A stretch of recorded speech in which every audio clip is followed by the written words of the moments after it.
Metro by Oh, that's a T-Mobile. fucking ad. Get one line of unlimited 5G for just $40. Pure.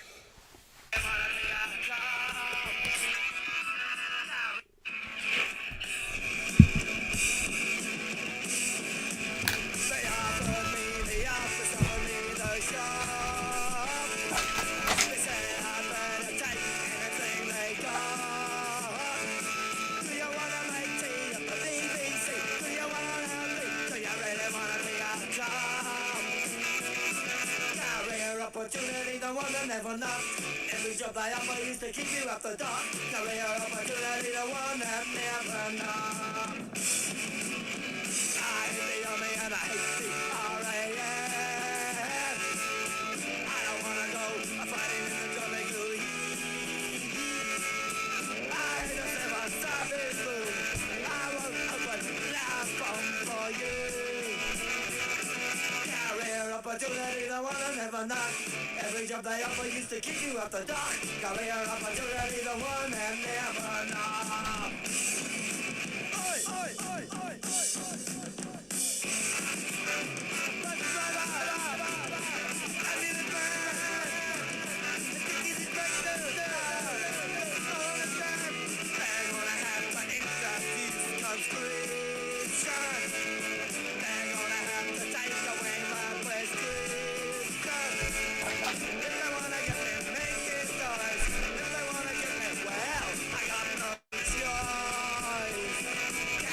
Opportunity, the one that never knocked. Every job they offer used to kick you out the dock. Career opportunity, the one that never knocked.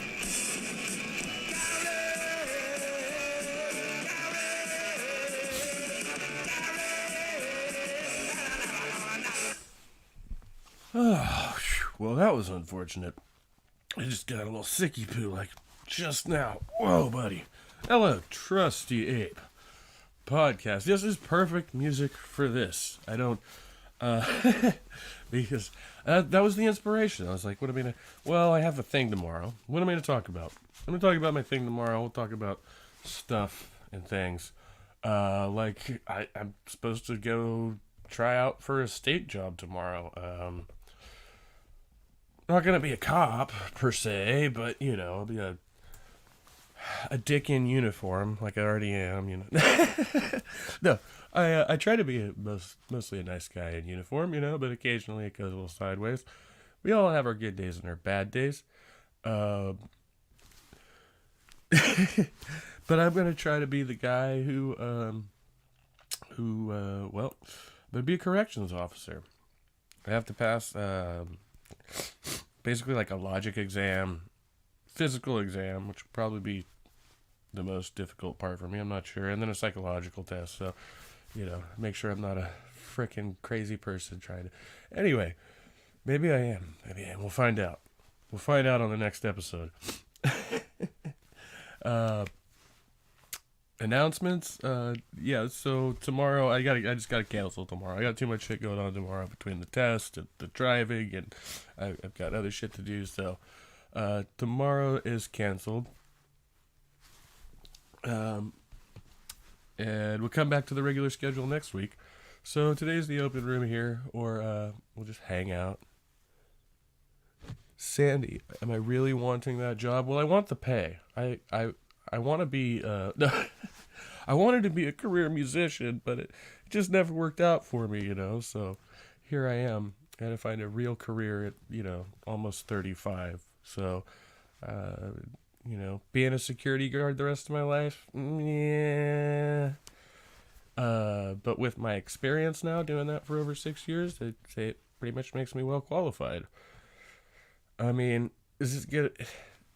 I'm looking at it from the perspective, like, I got locked up twice last year for being drunk. You know what I mean? And, well, the first time, not so much. The second time, for sure, the cop was a total dick. I just had a terrible experience with the cops. And then I got into jail, and those COs were actually, like, really cool to me. And we didn't have any problems. They, you know, they gave me good information. They gave me, you know what I mean? They were pretty nice, considering the circumstances. So, I want to be one of those guys. You know what I mean? Maybe actually help some people, and then, you know, people who incarcerated long term and stuff.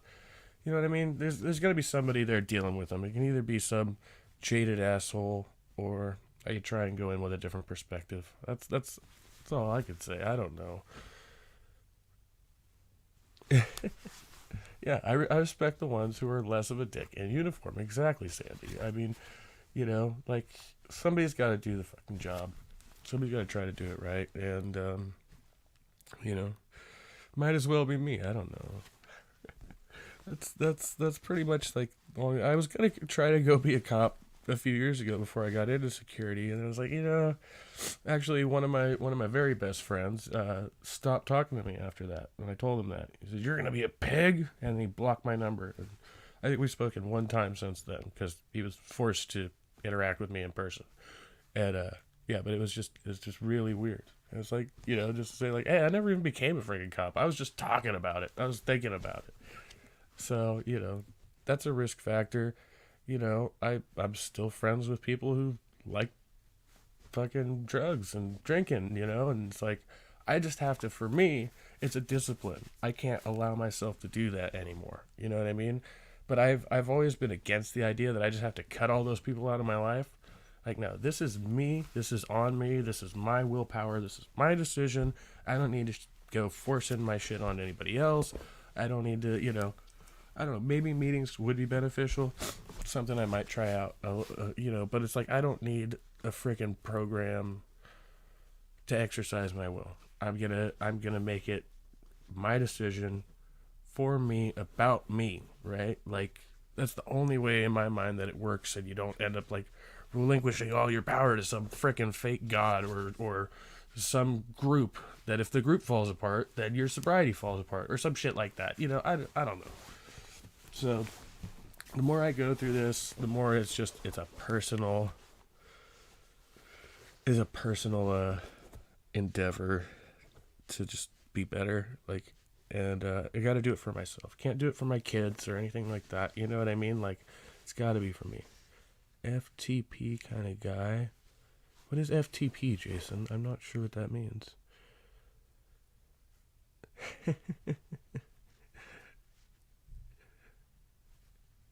Shit from both directions. Yeah. Okay. Yeah. Now that's something that you worry about in the police force. You worry about because the officers have to take shit from both directions. Yeah, you're gonna take shit from your fellow officers.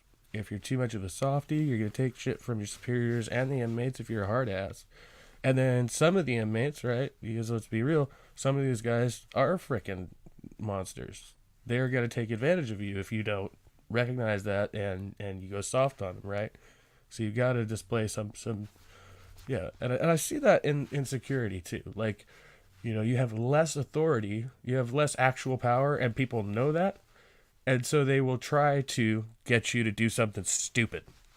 They will come out and actively try to they'll talk shit to you. They'll go as far as they can push it to see if they can get you to call the cops. And once you have the cops on the phone, I had this happen to me the other day. Once you have the cops on the phone, all of a sudden their tone changes. Like, oh no, I wasn't making any trouble. Yeah, dude, you just told me to suck your dick, like, and all this fucking crazy shit. Like, and now you're like, oh, I'm sorry, officer. It's like, no. You're gonna play it both ways. Sometimes I wish I did have the fucking cuffs. You know what I mean? It's like, just to hook him up, just to fuck, you know what I mean? Just because you're such a fucking prick. But no, that's abusing authority. Okay. I get it. That's why I need to, like I said, go to that next level where it's like, I've experienced all this for years. Like, now, I know that it's not me sitting behind the desk.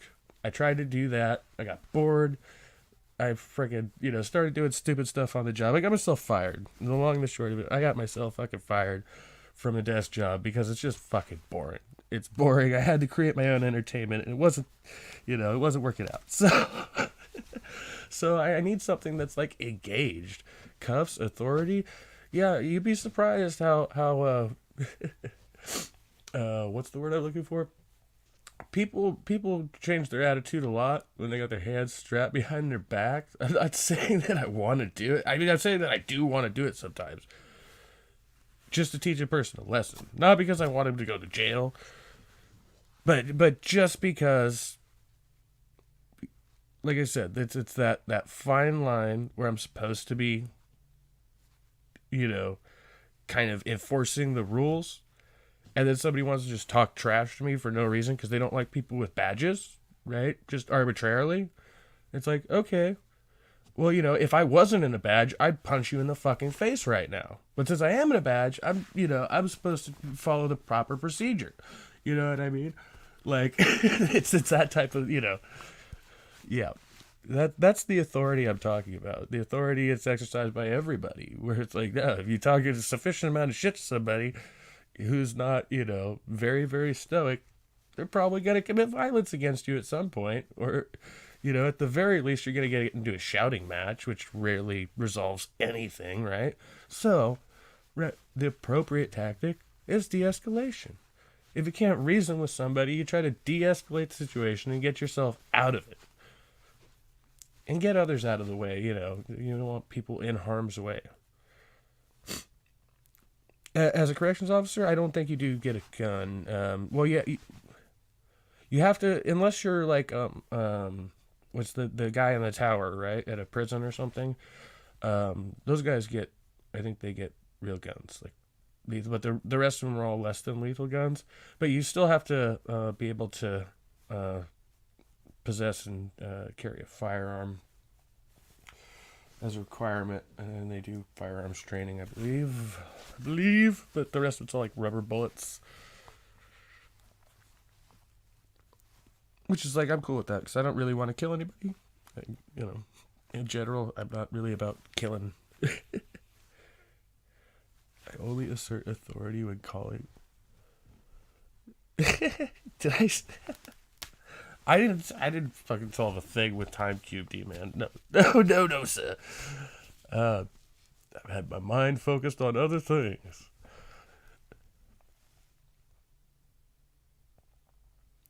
FTP, now I have to look at it. Maynard Saves, good to see you. Maynard, oh wait, why am I searching, FTP? Fuck the population. Is this what we're talking about? Fuckthepopulation.com? What?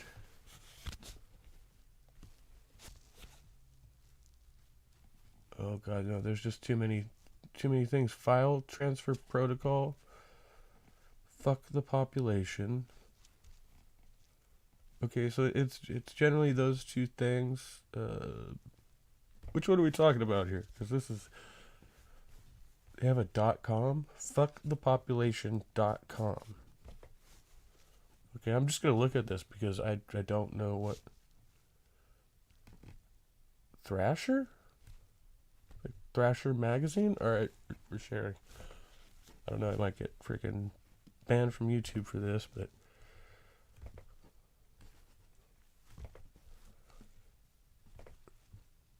Fuck the population. Okay.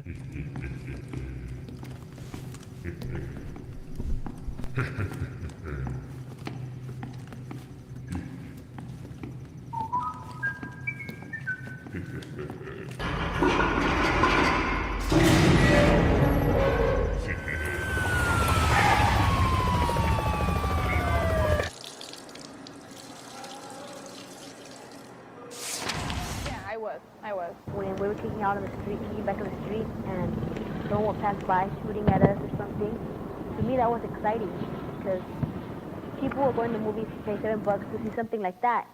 And I was living How you made this bitch too? Yeah. Fuck got into you. Wow. Shit like that. Yeah.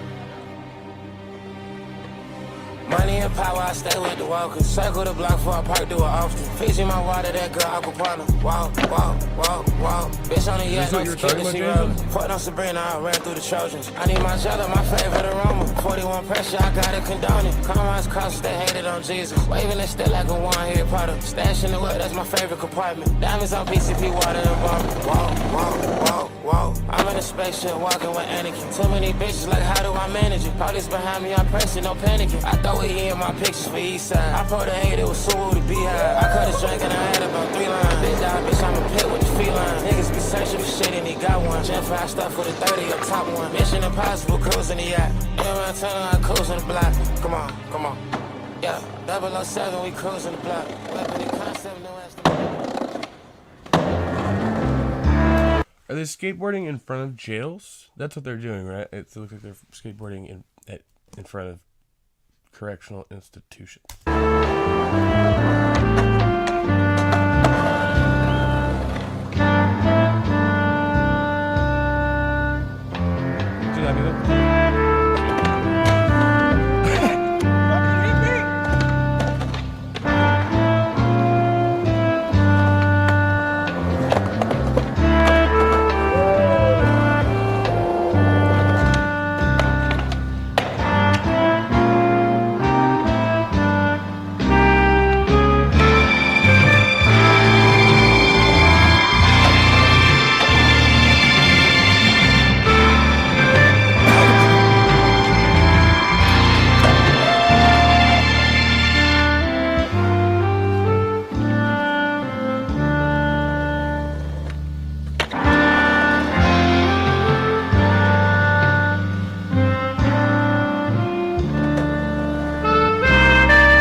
Nobody doing shit. Yeah, fuck the population, fuck the police, not escape. Yeah, that's fun. Okay, cool.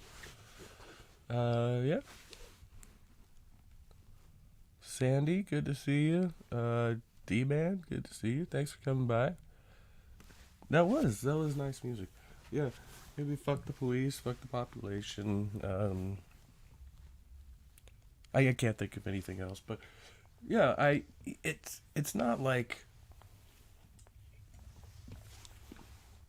I mean, I just see, what is it? There was like a philosophical argument for this or something, like, where people are going to create, like, if it's not the cops, you're going to have, like, mobs of people trying to institute justice, and that just never really worked out very well for us. So, I mean, maybe there's, like, better ways to do the police thing.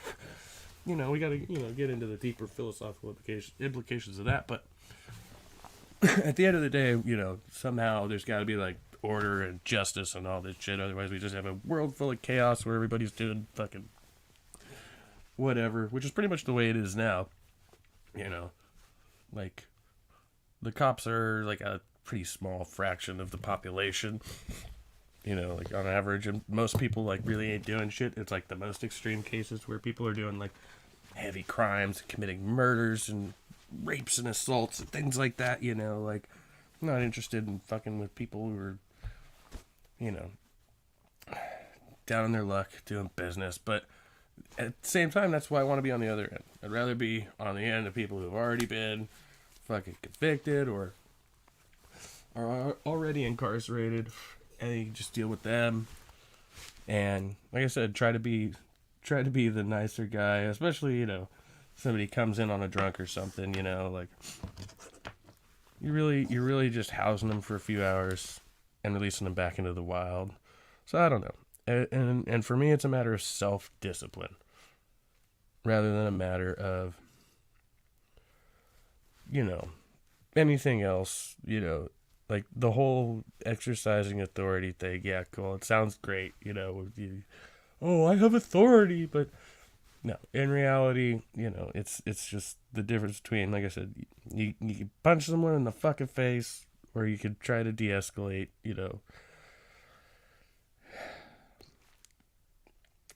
Anybody can arrest anybody in the state of California. I mean, technically. You might get yourself fucked up. You might get yourself twisted up in the process. You place somebody under citizen's arrest and the cops find you're in the wrong. The cops are going to arrest your ass, right? But you can do that. You can place pretty much, somebody under citizen's arrest if you witness a misdemeanor in your presence. So anybody can arrest anybody. Anybody can own handcuffs, right? Although it's generally frowned upon for you to fucking cuff people, without preventing harm. If the police jeopardize their authority by dishonor, we will have mobs. Yeah, Jason, I think we've proved that. I mean, time and time again, cops fuck up and citizens come out in droves. I mean, but for the most part, we call that peaceful protest and stuff, blurry lines there. Blurry lines. When do the cops get hooked up in cuffs? Well, I think those guys that killed Tyree, I don't remember what his last name was. Tyree Nichols? Is that the one? I haven't seen the video yet. Let's do some hard shit. Let's watch that video if we can. But yeah, all those cops got fucking shit canned like almost immediately. All right, I'm gonna put it on. It's gonna be rough. I was watching funny cop videos last night, so this one's not gonna be so funny. I think we want to prevent harm. That's right, Jason. Like that's the role of the police, is to prevent people from harming other people. Like, long and the short of it, we want to stop. They say stop crime. I'd rather just say stop harm. Stop people from hurting each other and killing each other. Give a shit less about crime half the time. Depending on what your definition of crime is, you know what I mean? Yeah, like inappropriate or offensive. Okay, it's the police beating of somebody, so yeah. Okay. I understand and wish to. Jesus Christ, are you serious? Are they doing this now? We have the second clip now released by the city of Memphis ready to go. We want to give you another warning. This video apparently is the most graphic and the most shocking to watch. Also, again, we want to give a warning. There are likely lots of profanities. This is, from what we understand, the Sky Cop cam video, which is a pole cam looking down at the arrest and subsequent beatdown.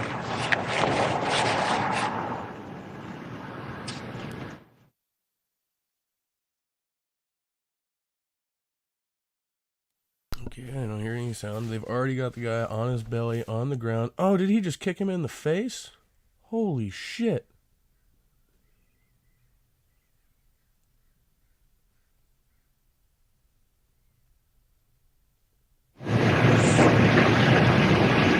So I'm being told by our producers, again, we're watching this in real time, that there is no audio on this, but you do not need to listen to this, because what we are seeing here is kick after kick. It looks like in the direction of Tyree Nichols' head. I was just at that intersection earlier tonight, and believe it or not, it is 3 houses away from where Tyree Nichols' parents live. He was running in the direction of his parents' house. This overhead camera here, it's called Sky Cop, and they're all around. Oh, and it looks like an officer here has a baton. Looks like they're holding him up.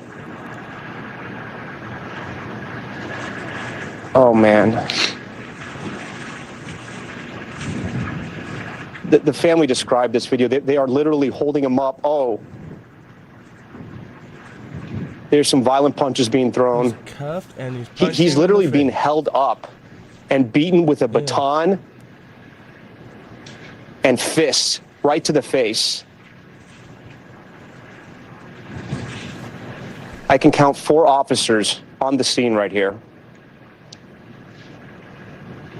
He does not appear at all to be resisting arrest. In fact, he appears to be lifeless at this point.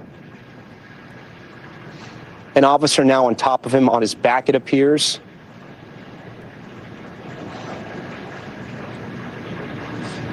Looks like another responding unit is in the area.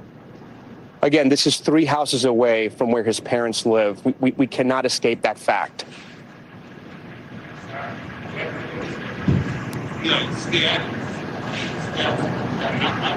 This video coming from a camera they call SkyCop here in Memphis. It's attached to an electricity pole That cop looked right like he above was the trying to neighborhood get where his him parents off lived. It of looked him. like another officer just came in and now kickstart once again.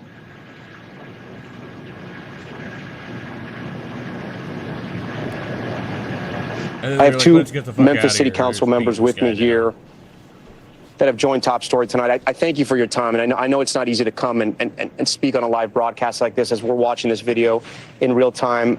How disappointing is this? Yeah, it's hard to put words to it, but the lack of regard for humanity and the sanctity of life. These are the men and women that are entrusted to protect our community, and they're well trained, and they exercise incredibly poor judgment would be an understatement.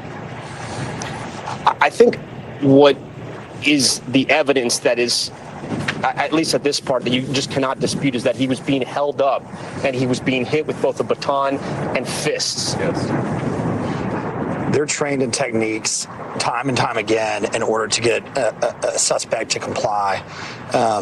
And ultimately, what's so disappointing is that this was an alleged reckless driving charge in which somebody feared him for their life and ran, and they could have ended there. They had possession of his vehicle, and the entire incident, if you talk to a trained veteran, would have told you, we've got the car, we can find the suspect later, there's no need to chase him down. I think at this point, this is the point where both the Nichols family and their attorneys are saying first aid was not rendered. He's been beaten to a pulp from what we've seen on these cameras, clearly, with batons, with fists, with brutal kicks to the head.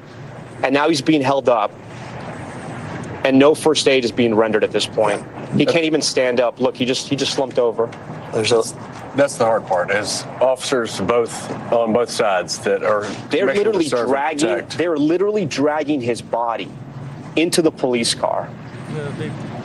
They'll prop him up here and wait for supporting units, supervisor, and eventually fire department, which has our EMT unit. It's going to take about 20 minutes before that I don't think this guy knows how to assess the fucking video footage. Ambulance arrives. 20 minutes before an ambulance arrives? Yes. So our officers failed in duty to intervene and duty to render aid. They could have driven him to the fucking emergency room instead of sitting there and waiting for an ambulance. That was actually possible. Which is just an abysmal failure of our policies and their training. The ironic part about all of this is that those cameras are placed there to prevent crimes, to capture crimes. Yeah. And essentially that's what they did. But it was a crime committed by police. And no one's above the law. And body-worn cameras, cruiser cameras, and SkyCop cameras are there to protect all parties. Why is the cop limping? Was he a little tuckered out from running there?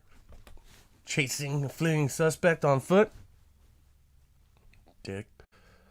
It is. It's extremely upsetting. Hey, Casey, Randy, good to see you. Hey, Atheist Mo, at work. Hello. Thank you for watching from work. They're linking if anybody wants to cover. Let's see. Yeah, so whatever led up to that, clearly they just gave that guy a fucking beatdown, and he died as a result of it, which fucking sucks. It fucking sucks. There's no reason for that. Totally senseless bullshit. And that's what I mean. Like, you could be that guy. I don't know. Like to think you could be a good guy. You could be a good guy. I'm white. No, I'm white. I've had some shady encounters with the cops for the most part. They've been pretty chill with me because I don't run and I don't resist. I've never run from the cops, even when I was a kid. That used to be my tactic. Like, even when we were out on the streets and I was, doing drugs and shit, I was always like, well, they can't search me without my parents here anyway. And, most of the time they don't want to deal with that bullshit. So then all my older friends would start running when we get lit up. I just stand there. And the cops would scramble going after them. And then I'd just walk away because nobody gave a fuck about me because I was just some kid who was standing there, But that only works if you're in a group of people and stuff, and you're, under the age. So, this chick, I haven't finished watching this yet. This chick, She's gonna talk to the cops because she thinks it's unfair. She got kicked out of her fucking friend's coke party or something. I don't know.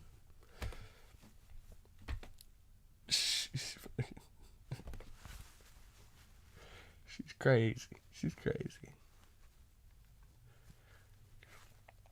Oh, another ad. Come to TurboTax. And What? TurboTax? What is that? don't do your taxes. Okay. Meet with an expert who will do them for you. That's like So that's you can super do- random, dude. Not taxes. And they're forcing me to watch this ad. Okay. My name is Velma No. Dingley. This Oh, is my no. story, told my way. And it starts with a murder. What? I love danger. They have an adult Scooby-Doo now? That's crazy. Or Velma and Daphne, I guess. Alright. Was there? They said something about an incident happened like a month ago. It's like a couple weeks ago. Yeah. And she both of think them that your were friend, involved, plus because your another friend got few. to go back into the party, but security was like, "No, that bitch got to get out of here," because they got into a fight like a month ago. Gotcha. They basically just Tell him, I'm here. What's up, man? Yeah, what's up? We gotta talk to him. How did they Anyway, leave the unattended to approach the fucking doors? So there was a fight a few weeks ago. They were involved. Me and one of the other residents here recognized them. Yeah. And they were like, and I was like, "What do you want to do?" Like, Yeah. like if you meet. Well, why didn't you say that when we walked in? If Wait, did you say that there was still? I don't know where it is, but they kept letting her in and out, but they wouldn't let me. So, like, prior in this video, because we're like 6 minutes in now, I was watching this last night. She's telling the cops, she's like, "We were in there doing coke. They got coke in there." And the cop's like, "Well, I can't search the resident without a warrant. The resident's not warrants." She, they're just trying to get this chick off the property at this point. She got kicked out of the party, and she's mad. She's mad. I'm not sure. I think she might have called the cops, but I'm not sure if it's her or the security guard. One of them. She's out here pitching a fit. Like, it's fucking hilarious. Okay. Do you have any? Do you have any? Of No, your I other don't, but belongings? that's not the point. The point is she never left her sweater in there, and they kept letting her in and out. And he's drunk, and he called me a bitch. So here's the And he thing. tried to put hands on me, so you need to arrest him. He didn't try to put hands. Yes, he did. You weirdo. You're a racist ass bitch. I don't care. Listen, y'all try. If you keep talking to me like that, I'm talking to the police. You can have me banned. I don't get no. But at the same time, y'all getting on the wrong people. Y'all trying to tell me I'm the bad guy when you see him cursing me out. What's up, Ox? Right, he's the resident. You're not. Like, you know, she's just mad because she got kicked out of a fucking party, dude. Like, that's all this is about. And I said, racist ass bitch. But he kept talking to me. But wasn't he calling me a bitch It's though? an equal back Okay, and but then you need forth. to And ban you called him. me a dude. Okay, because he called me a bitch. I don't get no. He's drunk. We on He's drunk. No, I'm trespassing. And he drunk, and I'm trespassing. I can tell. But they let me in that bitch with your drunk ass. Look at him. You bet don't. Just get back inside, Well, man. get Get your back ass 'cause you inside. drunk. For the record, this is why I don't want to become a cop. He said, you see he drunk. I got you, man. Just make. Did you say you recognize her? Ma'am, I'm going to explain the legal justification to you. I don't Security. get no. That's it. Okay, but at So the leave. same time, they said that she was here first, and they kept letting her in and None out. of that matters. You Y'all just have are to leave the racist as property. fuck, and I'm gonna tell. Perfect. Y'all are racist You as still have to hell. leave the property. Okay, let me take a video of you, sir. Let me take a video of you.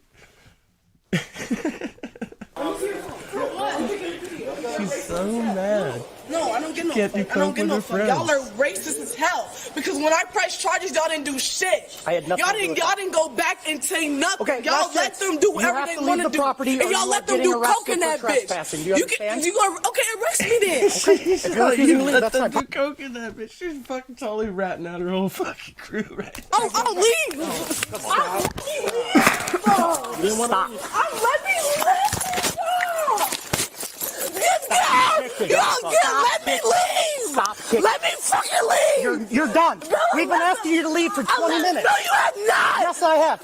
Put your hands behind your back. Let me fucking leave. Stop. Go to ground. You got to back up. Let me fucking Oh, her kitty fell out. Knock that shit off. Come on. You got that off. We'll get it. We'll get it. Y'all are racist. I'm suing y'all ass. Oh my dick. I'm suing y'all. Y'all fucking. Stop. You did this to yourself. Come on now. Oh no, I did it to Got that myself. drunk coke strain. Bet. I'm suing y'all ass. I'm suing y'all. Don't worry about it. I'm sorry, y'all. Don't worry about it. Wait, I'm not gonna ask her to leave because she was in it too. Ask her to leave. Hey, she's nice when it comes to. Go ahead and let go of this. Oh, yeah, her friend's Latina, so she thinks that they're discriminating against her because she's black. Her friend, who's Latina, who's not causing a fucking problem, is telling her ass to calm the fuck down. She gets. Can you pull my fucking shirt up? Can I have your friend do it for you? No, because why can't she leave? She was. I'm talking about pulling your shirt. Worried about her fucking She was in the same other kitchen I was in, but she not trespassing. Roll her on your side. Let's go. Y'all That's just fine. Normal. Stop touching me. I don't know, because why is she arrested? No. Hi, I'm Will from Zager LLC. If you use Steam... Oh, so interesting. Oh, yeah, that's Code Blue Cam. That's Code Blue Cam. I got that from Donut Operator's channel. He covers a lot of police stuff. I mean, as I've said before, I love observing human behavior. Jason, yeah, to be fair, those guys were getting a little worked up with her. Luckily, they weren't getting worked up to the point where they, like, beat her up or anything, in my opinion, you know. They handled it as they could, but, dude, like, they spent the first several minutes of that video, and the video starts, then the confrontation's already on. They're already in her doing all that, right? So it's like, and he's like, all you gotta do is walk away. Just walk away, go home, go wherever you're gonna go. That's it. Like, you just can't be partying at this dude's apartment anymore. And she just wouldn't do it. She just goes, it's not fair. Why does my friend get to go back in? You know, it's like, dude, it's not... Life isn't fair. I'm sorry to tell you people. You know, life just ain't fucking fair, man. I'm not gonna watch another fucking ad for that shit, though. That's ridiculous. YouTube and their fucking ads. Okay, I got a bitch. I got a bitch about YouTube and their ads right now. So I watched a sponsored video that had 2 full running ads that you couldn't skip in front of it. And I literally just turned the video off. I was like, you're gonna make me watch 2 ads and then listen to the fucking today's episode is sponsored by fucking bullshit, which I would... YouTube, stop it! Stop it! Never seen this one before. We'll watch another one here. Oh god, that's horrible. Alright, let's watch this one. It's actually a review, and we can let somebody else talk a little bit. Nobody's coming into my room. It's not fair. It's not fair.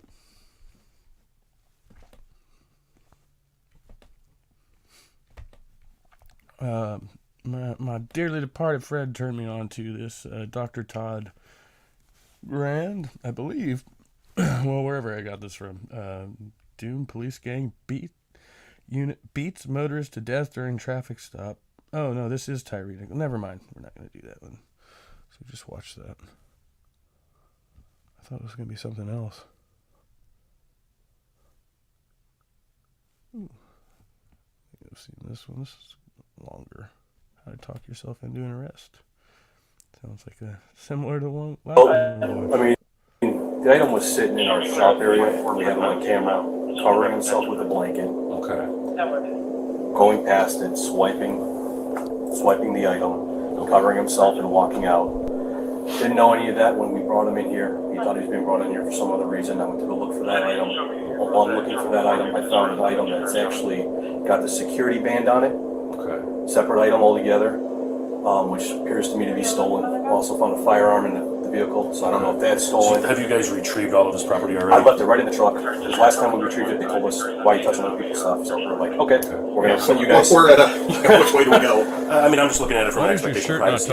He's still an employee and this is his truck. You know what I mean? Like versus... So it's Warner's truck. It's not his truck, so to speak. It's assigned to him, but it's with expectations of knowing that Warner at any time we tell him that we get the right. Law enforcement has the right to search his truck at any time. You know, for things like this. So we've got a firearm in the truck. We've got something with a security band. Yeah, here, let me show you. So it's 71801. So that's what we found in SSCB. It's got somebody else's truck number on it. It was in our 60 Bay. We can see him stealing this on camera. That's got the security thing on it. Is that something he would have grabbed from here? I'm assuming from somewhere else. Okay. Because he wouldn't have had that from here. Not that I'm aware of. We don't sell that here. And then he's got that firearm. It's a Glock, 9mm. Thing of ammunition as well. So that's when maybe he started looking for the gun, because I saw that sitting out on his thing here. Then this blanket and this blanket, you can see in the footage is what he's using to cover himself. Plus, we have a good shot of him with his. How long ago was that he covered himself? It took Sunday into Monday morning. So, and now I just asked him about that. He's saying that the driver that we fired that was here over the weekend told me he can have it, but it's not his stuff to give out. So there's no, and with a covering of a blanket. Oh, that makes you look very good. So he claims that he got the other thing from home. You know, asked him about the security seal. He said that's how he got it. He just took the store back to take it off. He's running. He's leaving me. Where's he at? Right there. I'm not his father.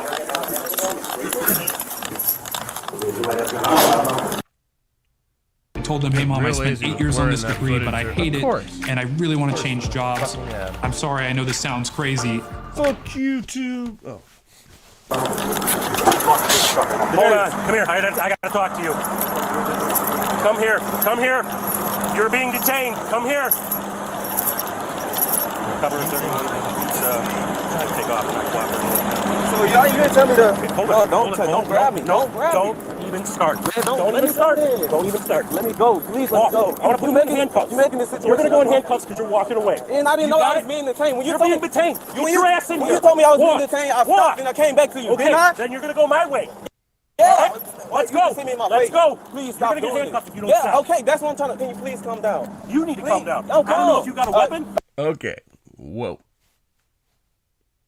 Now's the time when you can just calmly, because the guy's trying to talk to you, reason with him, ask him if you can search him for a fucking weapon.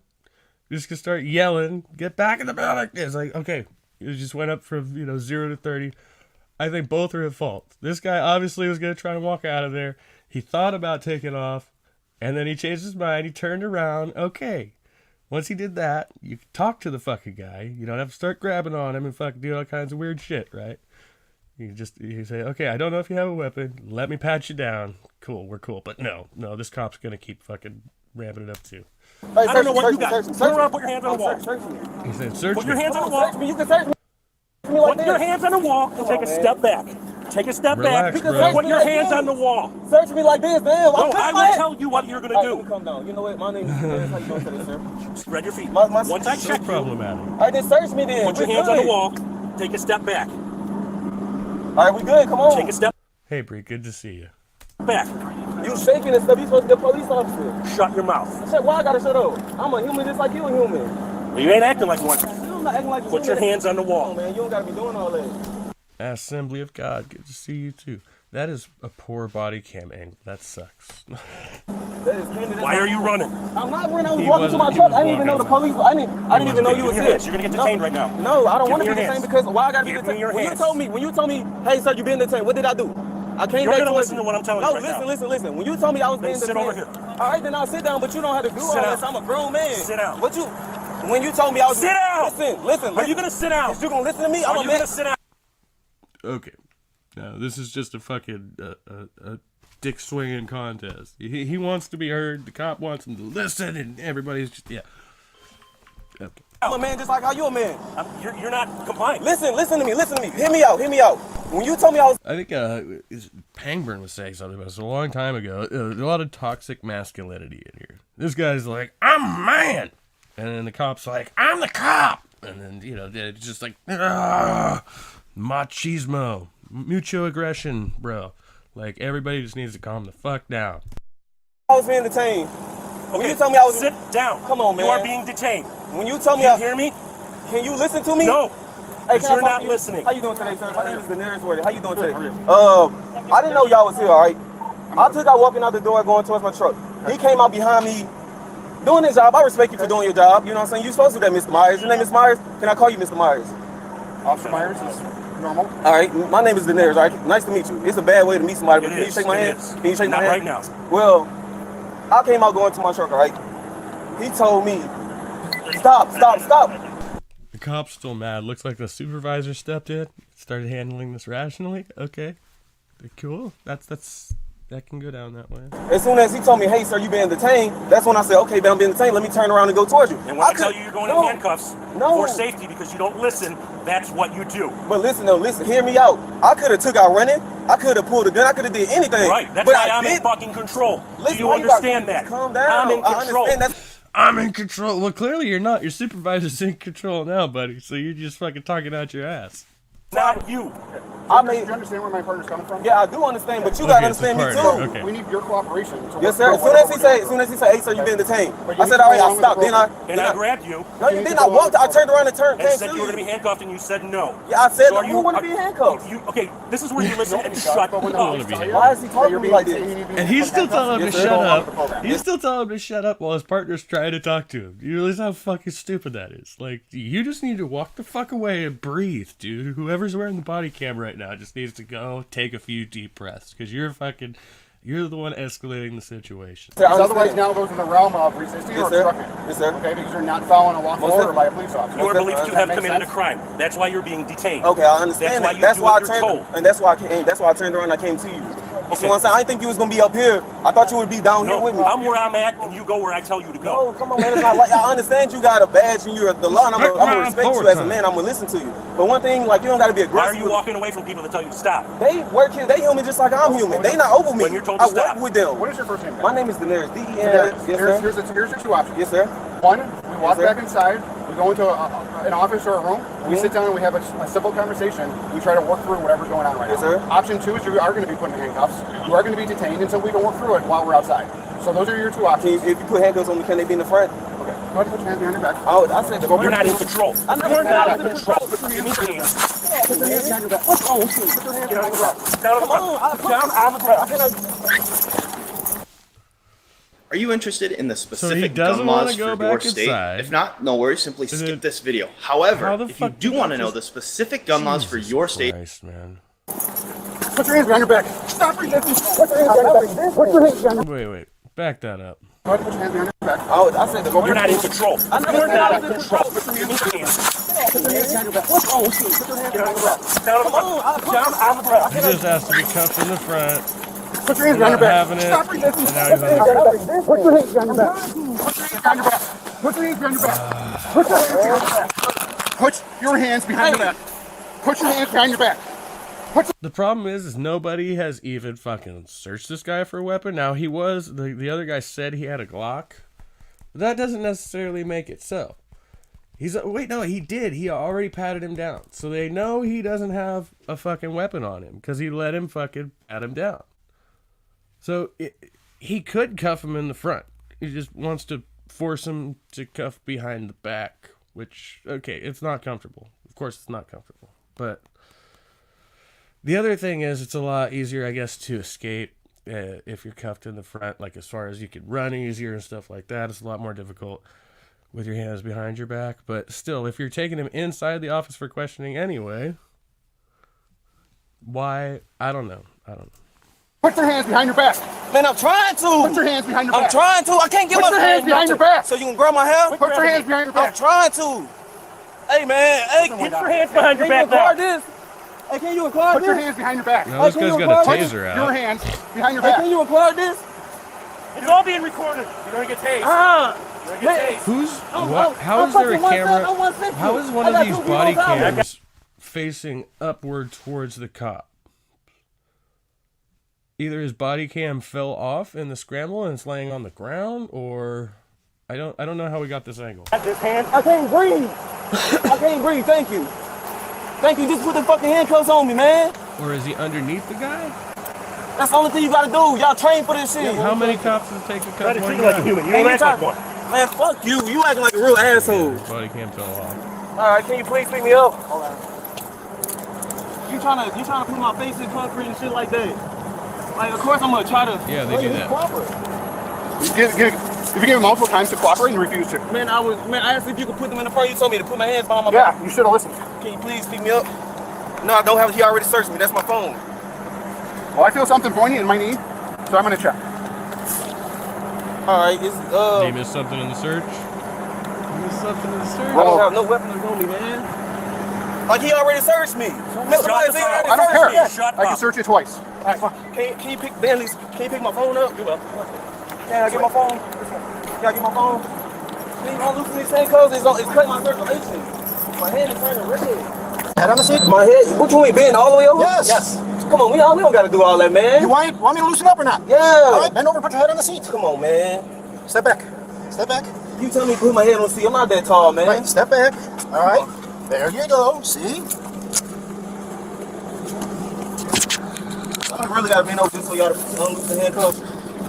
This can't be, man. There is actually a reason for that. Because if he has to adjust the cups, there's a chance he could slip out. And then, so this is the best advantage as far as him being in this position so that he can't turn and swing, right? If he's going to try and strike it. But, you know, he doesn't appear to be aggressive at all. He's argumentative, but he's not a fucking aggressor. You know, there's a difference. Hold on. You're good. I'm going to go see this out. Right.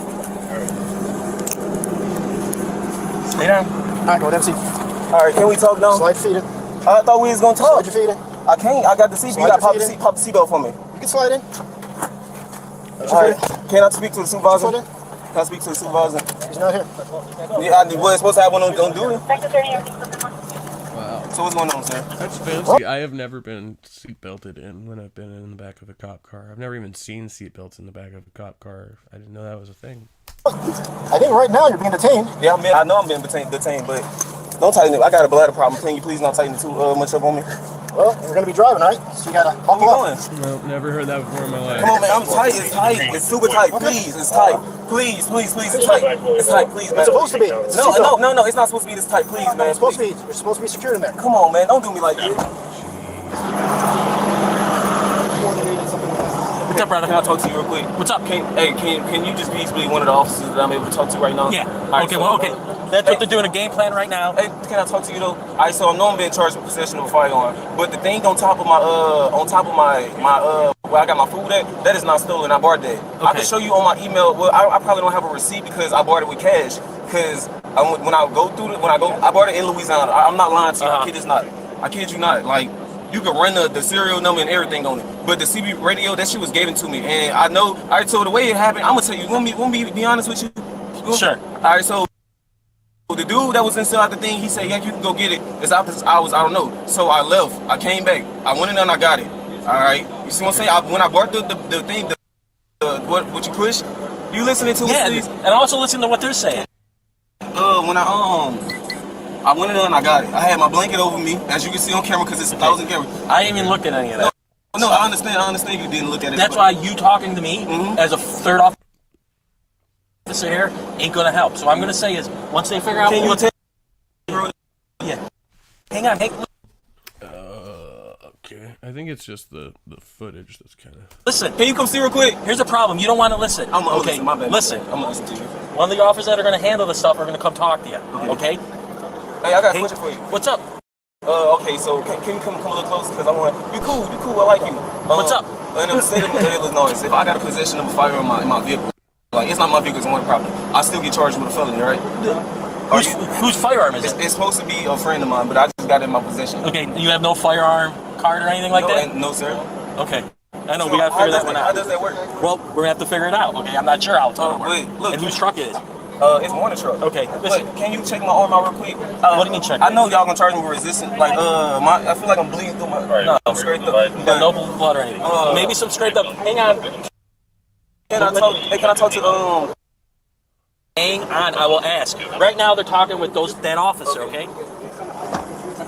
If you just stop when they ask you to stop.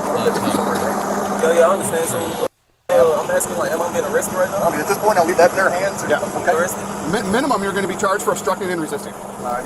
This is why the Fifth Amendment exists, I think, right? No. Please just stop talking. But no. What's up, P-Town? Yeah. There you go, Ox. Plead the Fifth. Get a lawyer. Stop talking. But no, he just needs to keep talking. She's clapped in the cell. What do you say? In some countries, spanking is still a method applied by law enforcement. Yeah. He probably needs to go into a sobriety house or something. There's a reason he can't stop running his mouth, and he's carrying somebody else's gun in a fucking company truck. But yeah, who knows? You know, we're not gonna get a rational explanation for any of this. You're obstructing a lawful order. Yes. And then obviously when we told you to put your hands behind your back, you refused. So minimum, you're going to be charged with that. From there on out, I don't know. I guess it depends on, do you really have a firearm card from Louisiana? No. Do you lawfully possess one? You don't need one. You just open carry state. So anybody can just go buy a gun in Louisiana? As long as you're not a felon. Anybody can buy a gun. You don't have to apply for a firearm card? No. They run your background check. As long as you're not a felon. You can go to a pawn shop right now. As long as you're not a felon in the state of Louisiana, you can possess a firearm in your vehicle. It's one of those things. Okay. Well, I have to see if that allows you to carry in Illinois. But I don't know how the state regulations. But that's your responsibility as a gun owner. Most definitely. Okay. Most definitely. Well, but the duty is on you to research the other states' laws to see if you can carry in those states. That's not up to me to be like, well, you shouldn't have, and I understand. Go back to Louisiana. No, take my elbow that's out real quick for me. I ain't trying to fight. It's burning bad. I was fighting with you. Yeah. You too handsome. You trying to fight with you? What if I was fast and hit your face and it was? I asked you very nicely. Just go inside and sit in an office. But I gave you two options. I said we could go inside and we can sit in an office and talk, or you put your hands behind your back, and you didn't want to do either. Well, I ain't gonna take the seatbelt out because I don't think I'm trying to run for y'all. I ain't trying to run. Do you want an ambulance to come check you out? Or do you want to go down the station and we can look at your elbow there and get you clean up your elbow? So when I'm getting arrested, would y'all book me and everything? Yep. And like, I can't say a judge because it's already late in the day and it's Thanksgiving tomorrow. Well, it depends. Well, I mean, so the two charges that I read off to you are both misdemeanors. So you basically get an I bond, which means it's a signature bond. You sign it and you're released. Like immediately? Assuming there's no more charges. You'd be given a court date. Okay. I know I'm terminated. This ain't my job no more. Correct. But I already had it. Who told me that you were being terminated? But I'll tell you right now, in my experience, cops can and will lie on this situation. They might already know there's more charges. They're just trying to, keep the guy at this point from frickin', coming unhinged or whatever. Yeah.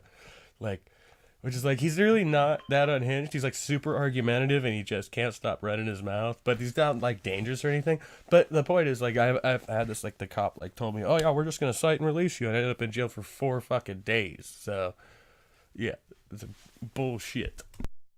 But I already got another job lined up. Anyway. But that's besides the point. But you know what? You're a real nice guy. I'm very. I am, and I mean, we could have had a very nice. Dude, we could have. I've been here probably a half a dozen times for similar calls, and we've always worked it out. I've never once had to arrest anybody. Never. But look, though, can I tell you something? It's like when I'm gonna give you some advice in those type of situations, because you can always learn from somebody else, and what I'm saying, you don't have to take heed to. But in those type of situations, the tension is great. I don't deal with the police. You know what I'm saying? We talked to you very nicely. No, I understand my partner was a little bit higher, but he also was concerned because you were sprinting to a truck where we're... No, he wasn't sprinting. He was just walking, and your partner came out and took it from 0 to 60 in, like, a couple seconds. Like, he just fucking, like, wigged the fuck out on this guy. Like, he did. He totally ramped it up to where it is now. Where management has confirmed that there's a loaded handgun. That's a factory partner. Yeah, as far as I understand. Yeah, okay. So, do you understand that? Like, we just want to go home to our family, man. Yo, most definitely. We don't ever want to have to use deadly force on someone. But this job, driving trucks, is as deadly as it is being a police. All you had to do is listen to us. That's all you had to do. That's all you had to do. But you gotta understand, like, when you got somebody like him, like, I ain't trying to put him down because I understand the situation. When you got somebody like that, you gonna listen to what I say, you gonna do this. That's not good. You see what I'm saying? So how can you expect me to react? It is. Okay, but then I approached you. I shook your hand, and we had a good conversation. And I asked you. And I said, you have two options. One, we go inside and we sit down in an office and we talk. Or two, I need you to put your hands behind your back. And you told me no. No, I asked you, can I put my hands in the front, and you handcuffed me, and I'll be able to sit that's when in the world do cops handcuff someone in the front? They do. Well, not in Illinois, and I've never done it. Well, I don't know how it is. Because how does that prevent you from still running to that truck, opening up a door, and retrieving a gun? Two versus one, come on, man. Two hands in front of you. You're telling me you can reach up, pop a door open, grab a gun, and still shoot me? No, we tell you. Yeah, sure, he could try. Got Hillary's email in the stream. Hello. What's happening? How you doing? Just thought I'd give a little professional critique on everything whenever you'd like to ask any question. Oh, are you a law enforcement? Former, yeah. Former? Okay. 12 years. Okay, so as far as what he's telling him now, they wouldn't cuff him in the front because he could hypothetically still run to the truck and grab a gun. Well, just like people said in the chat, we're allowed to lie. Don't believe anything that we say. And so I wouldn't have even told him all that. It's the policy. You don't front cuff a person. You just don't.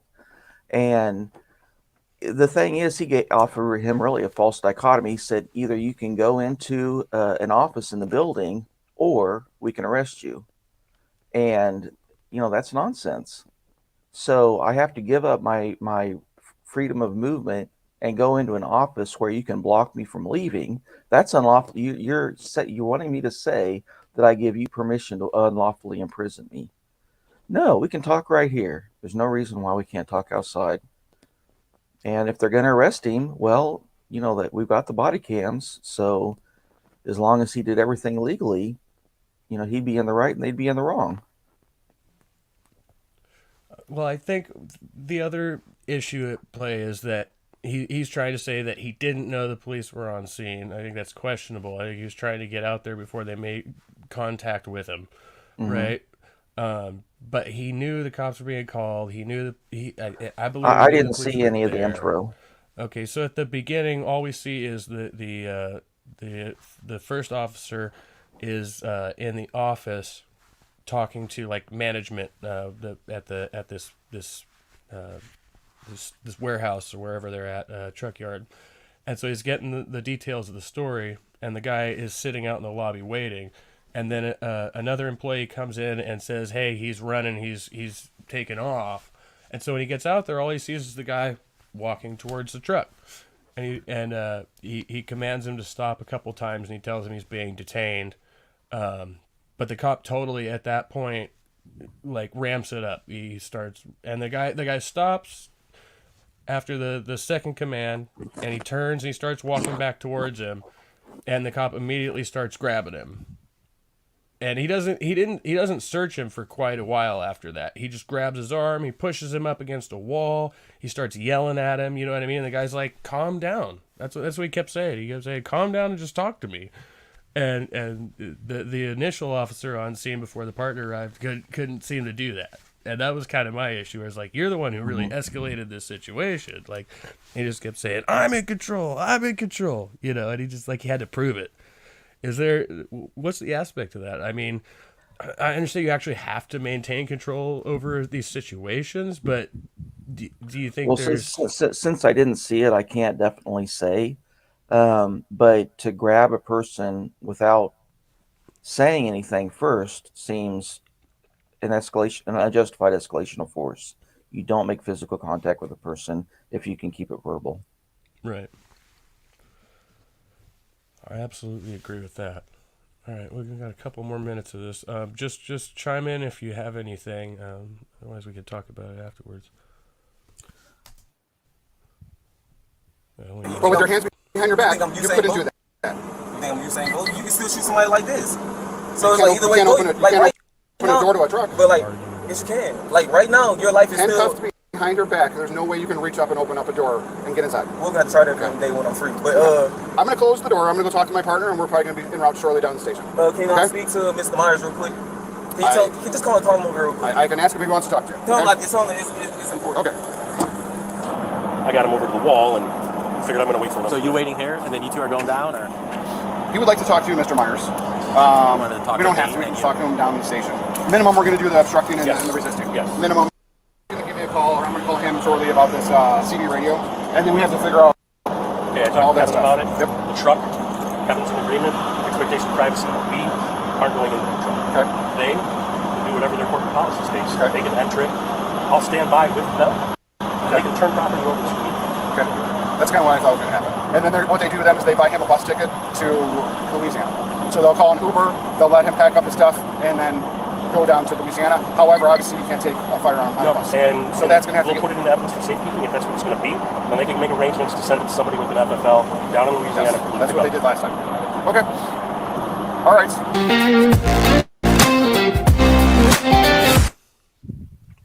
That was kind of odd. So they can't actually charge him with the firearm, I guess, because it's from, I don't know, that's a weird line, right? It sounds like they've got the state of Louisiana has a reciprocity understanding with Louisiana, and so if people with Illinois carry licenses go to Louisiana, if they want to legally be able to carry, then that means Illinois has to respect Louisiana's law, and if their law is anybody that's not a felon can carry, then that means that's it. And you have to allow that in Illinois if you've got a Louisiana driver's license. Huh. That's weird to me. It seems like you would have to follow the state law, like wherever you go. But because I've heard like the saying, like ignorance of the law is not an excuse, right? So Right. I don't know how that works. Hey, P-Town, I want to address Ox and the comments. He's talking about the initial officer Myers there on scene, placing his hands on the guy and just yelling at him, arbitrary commands. Cops do that to get you to resist, gives them a reason to arrest you. I could say I've experienced a little bit of that. When the last time I got arrested, the officer, I thought he was going to do a Terry search, and instead he just slapped cuffs on me, and I was still like half dazed because he had woken me up. And all I did was I turned my head to him and I said, "Am I being detained?" Mm-hmm. And he said, "Don't resist." And he lifted my arm. And I was already in the cuffs. I wasn't, I just turned my head. And he started wrenching my arm up while I was in cuffs. And I was like, "Whoa, dude." And that's when I turned to his partner. I said, why is your partner getting aggressive with me? I'm just asking if I'm being detained." and then he kind of realized that I was lucid and I wasn't doing anything, so he eased up. And then he said, "Oh yes, now you're being detained." I'm like, "Okay, you could have told me that before you slapped cuffs on me. That's all I had to say." You know what I mean? Like, cool. Well, the whole thing, even saying, stop resisting, you weren't resisting, and him jerking you by the arm, again, that's unreasonable force. You had no reason to do that. I don't know.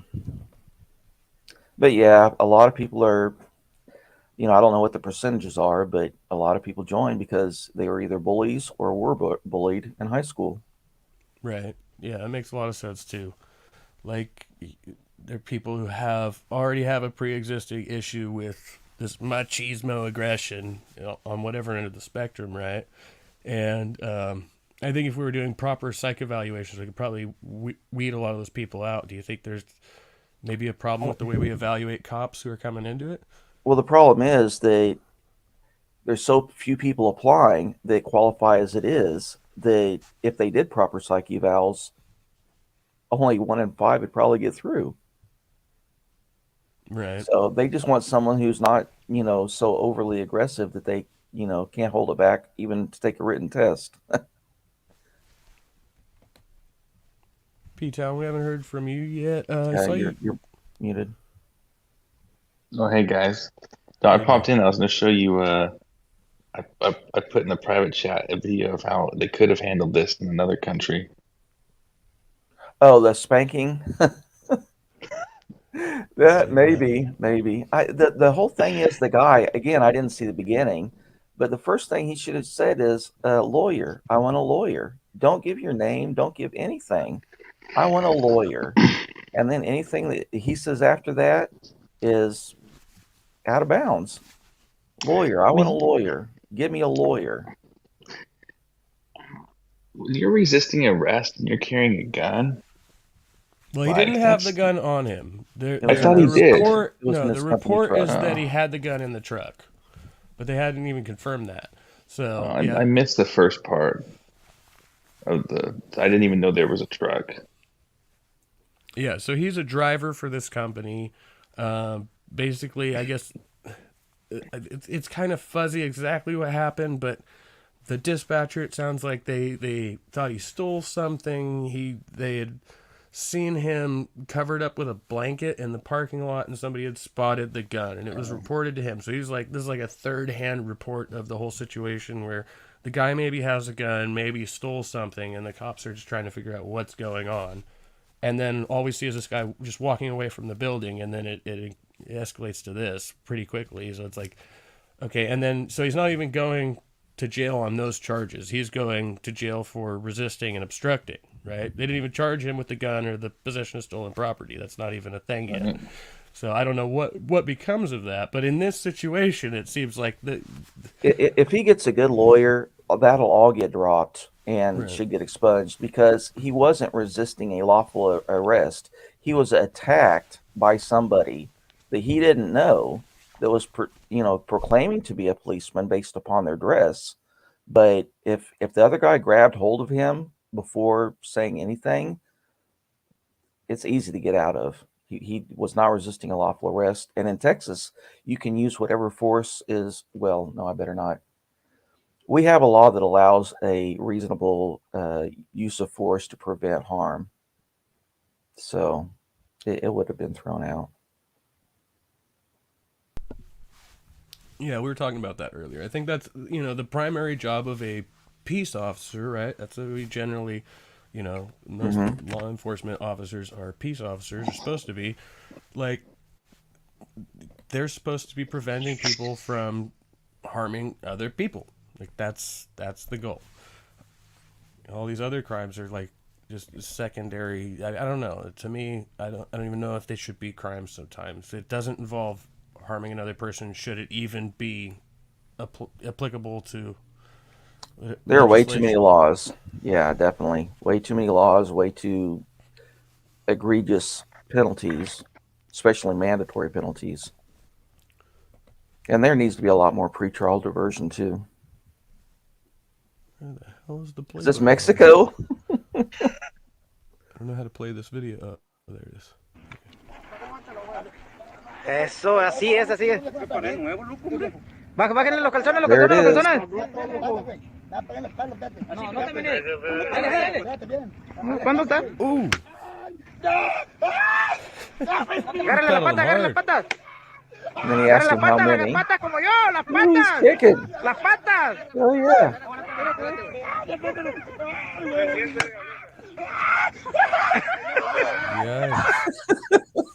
I'm laughing, but that's horrible.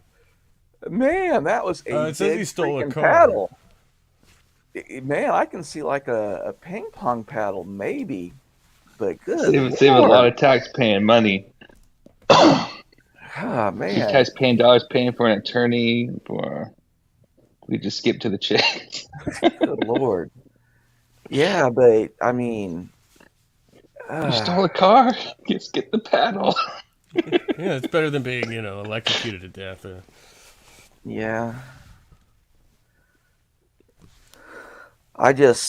There are so many people that are improperly arrested that I can see a lot of abuse there if they pull a judged red and just decide, well, we're going to decide who's guilty. We're going to exact the punishment. Yeah, especially in well, I don't want to say anywhere, but especially in Mexico with the state of things right now, because there's so many cops on payroll. You never know. Maybe he did that to appease to some other criminal. You know what I mean? Well, I think in Mexico, I probably would rather get paddled than go to their jail or get Yeah. shot on the side of a road. Yeah, I have a family member of my son on his mom's side that had a relative that was in a Mexican prison, and they would go down there to visit him, and they were more in fear, like going into the prison than they were, you know what I mean? Like just going to, because they go to Mexico regularly. It was like going into the prison. They were like, we're less safe, even though there's like a bunch of, cops here and shit. We're less safe in the prison because of the nature of the gangs run it. They really do.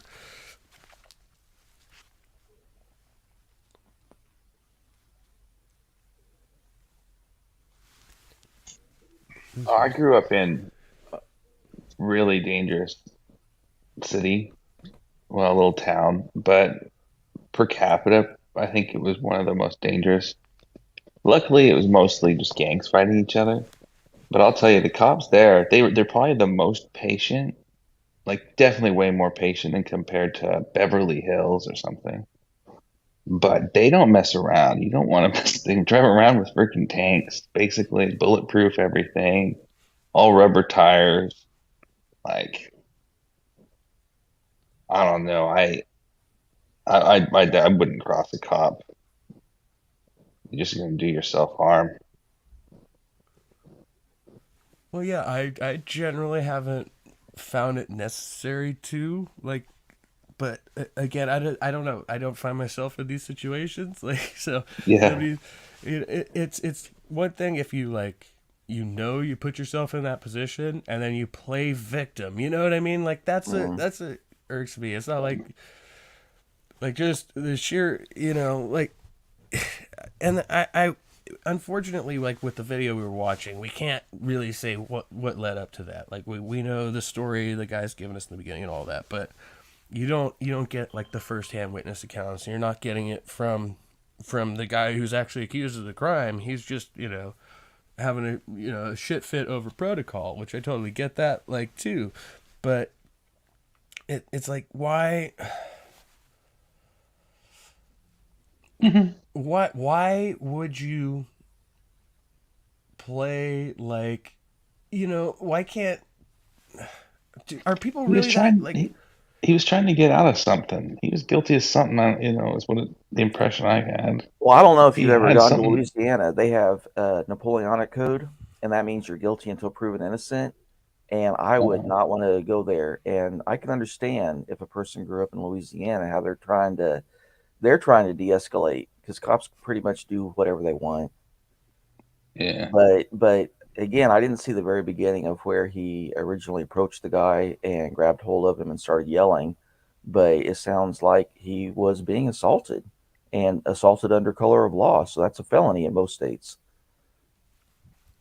Yeah, and I mean it's not like a full-on beatdown, but the guy is exercising aggression to maintain control that is unnecessary, in my opinion, in that situation. And it's like, I think it's more clear when you don't have that authority. Like me as a security guard right now, I can lawfully detain somebody, but if I try to do that to them, it's mutual combat. You know what I mean? Yeah. And there's no way if I don't, like, really, so that puts things into perspective. I'm not pulling a weapon. I'm not pulling cuffs.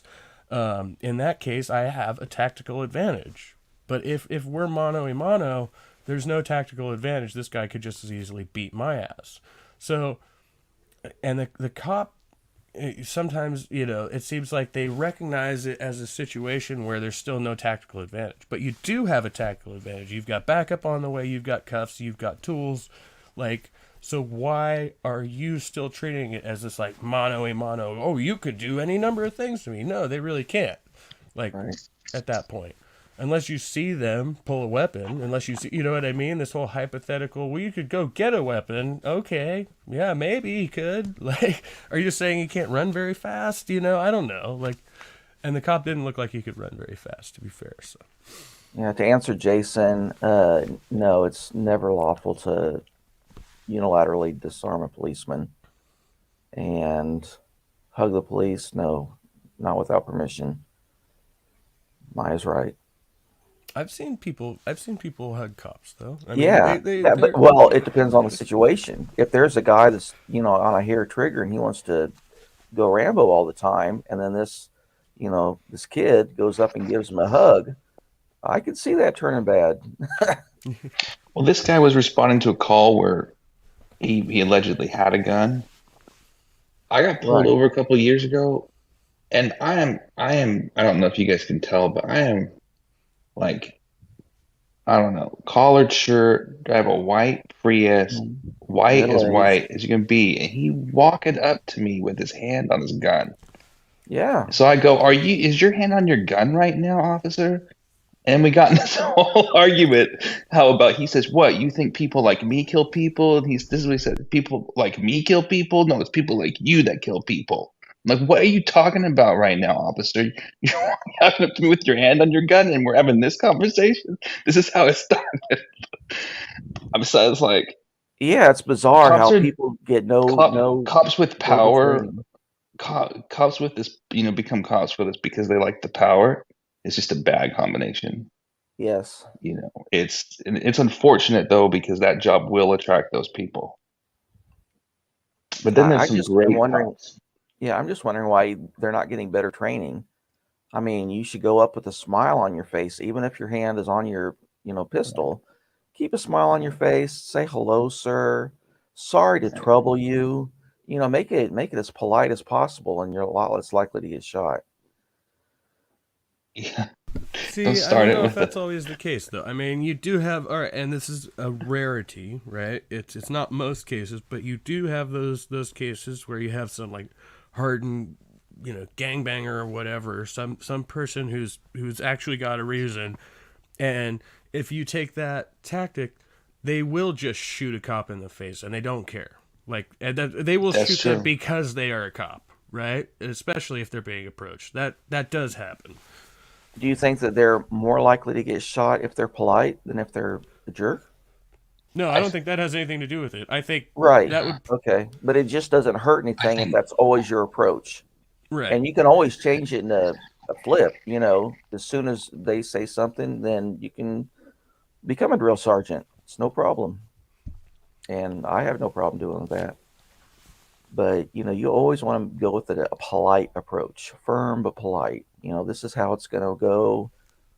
There's a 7-step, traffic stop. You approach them, explain who you are and what you're doing. And right, but you try to first assess the subject of who you're stopping. Is it sure? And as he was walking up to this guy, he should have been assessing. I don't know. Was his hands in his pockets? Did he have his hand? Was he on a cell phone? If he's on a cell phone, he's less of a threat than if he's got empty hands. Yeah, no, it appeared to me it was from some distance, but he was walking, empty hands, no cell phone, and he did appear to ignore the first command to stop. But after the second one, he stopped and he turned around and began walking back calmly with his hands out. So that, I mean, in that situation, it was like, yeah, I think the officer in the initial responding officer kind of took it to another level, in my opinion, on that one. Unfortunately, if you didn't get to see it, I mean, I don't want to go back and replay the whole thing, right? But I guess I can do it. That one was on Blue Watch, if you want to see it. But I'll just rewind the video some. I want to say hi to BS Lewis. BS Lewis in the chat. So how does this apply? All right, so I'm going in tomorrow to take my exam for correctional officer. How do you think this applies to people who are already incarcerated? And the way a lot of COs behave is not always the best. There's a lot more power tripping going on in there. And for me, I consider it, well, it's a career opportunity, and it's also an opportunity for me to exercise more self-discipline, which is the angle I'm coming at. Like, so, I don't know. What do you think about that?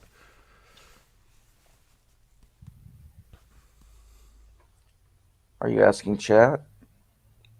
No, I'm asking, well, yeah, chat too, but yeah, since y'all are here. Oh, yeah, I think corrections, I mean, I'm guessing you mean state prison, and I think that's a great opportunity. And you do have to be a little bit tougher that way because, they're in prison. And so it's not like you're... Yeah, you got a lot more people doing hard time who want to prove themselves to fellow inmates, right? Like, but then you've got...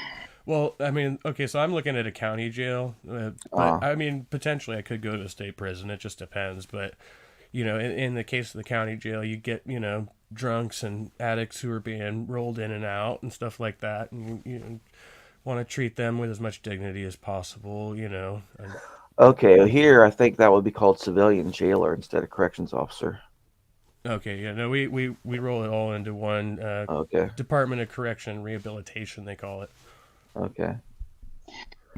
Well, then if they haven't been convicted, you should probably be a bit nicer because they're going to be back out on the street, and some people can have a grudge. And when I talk to you,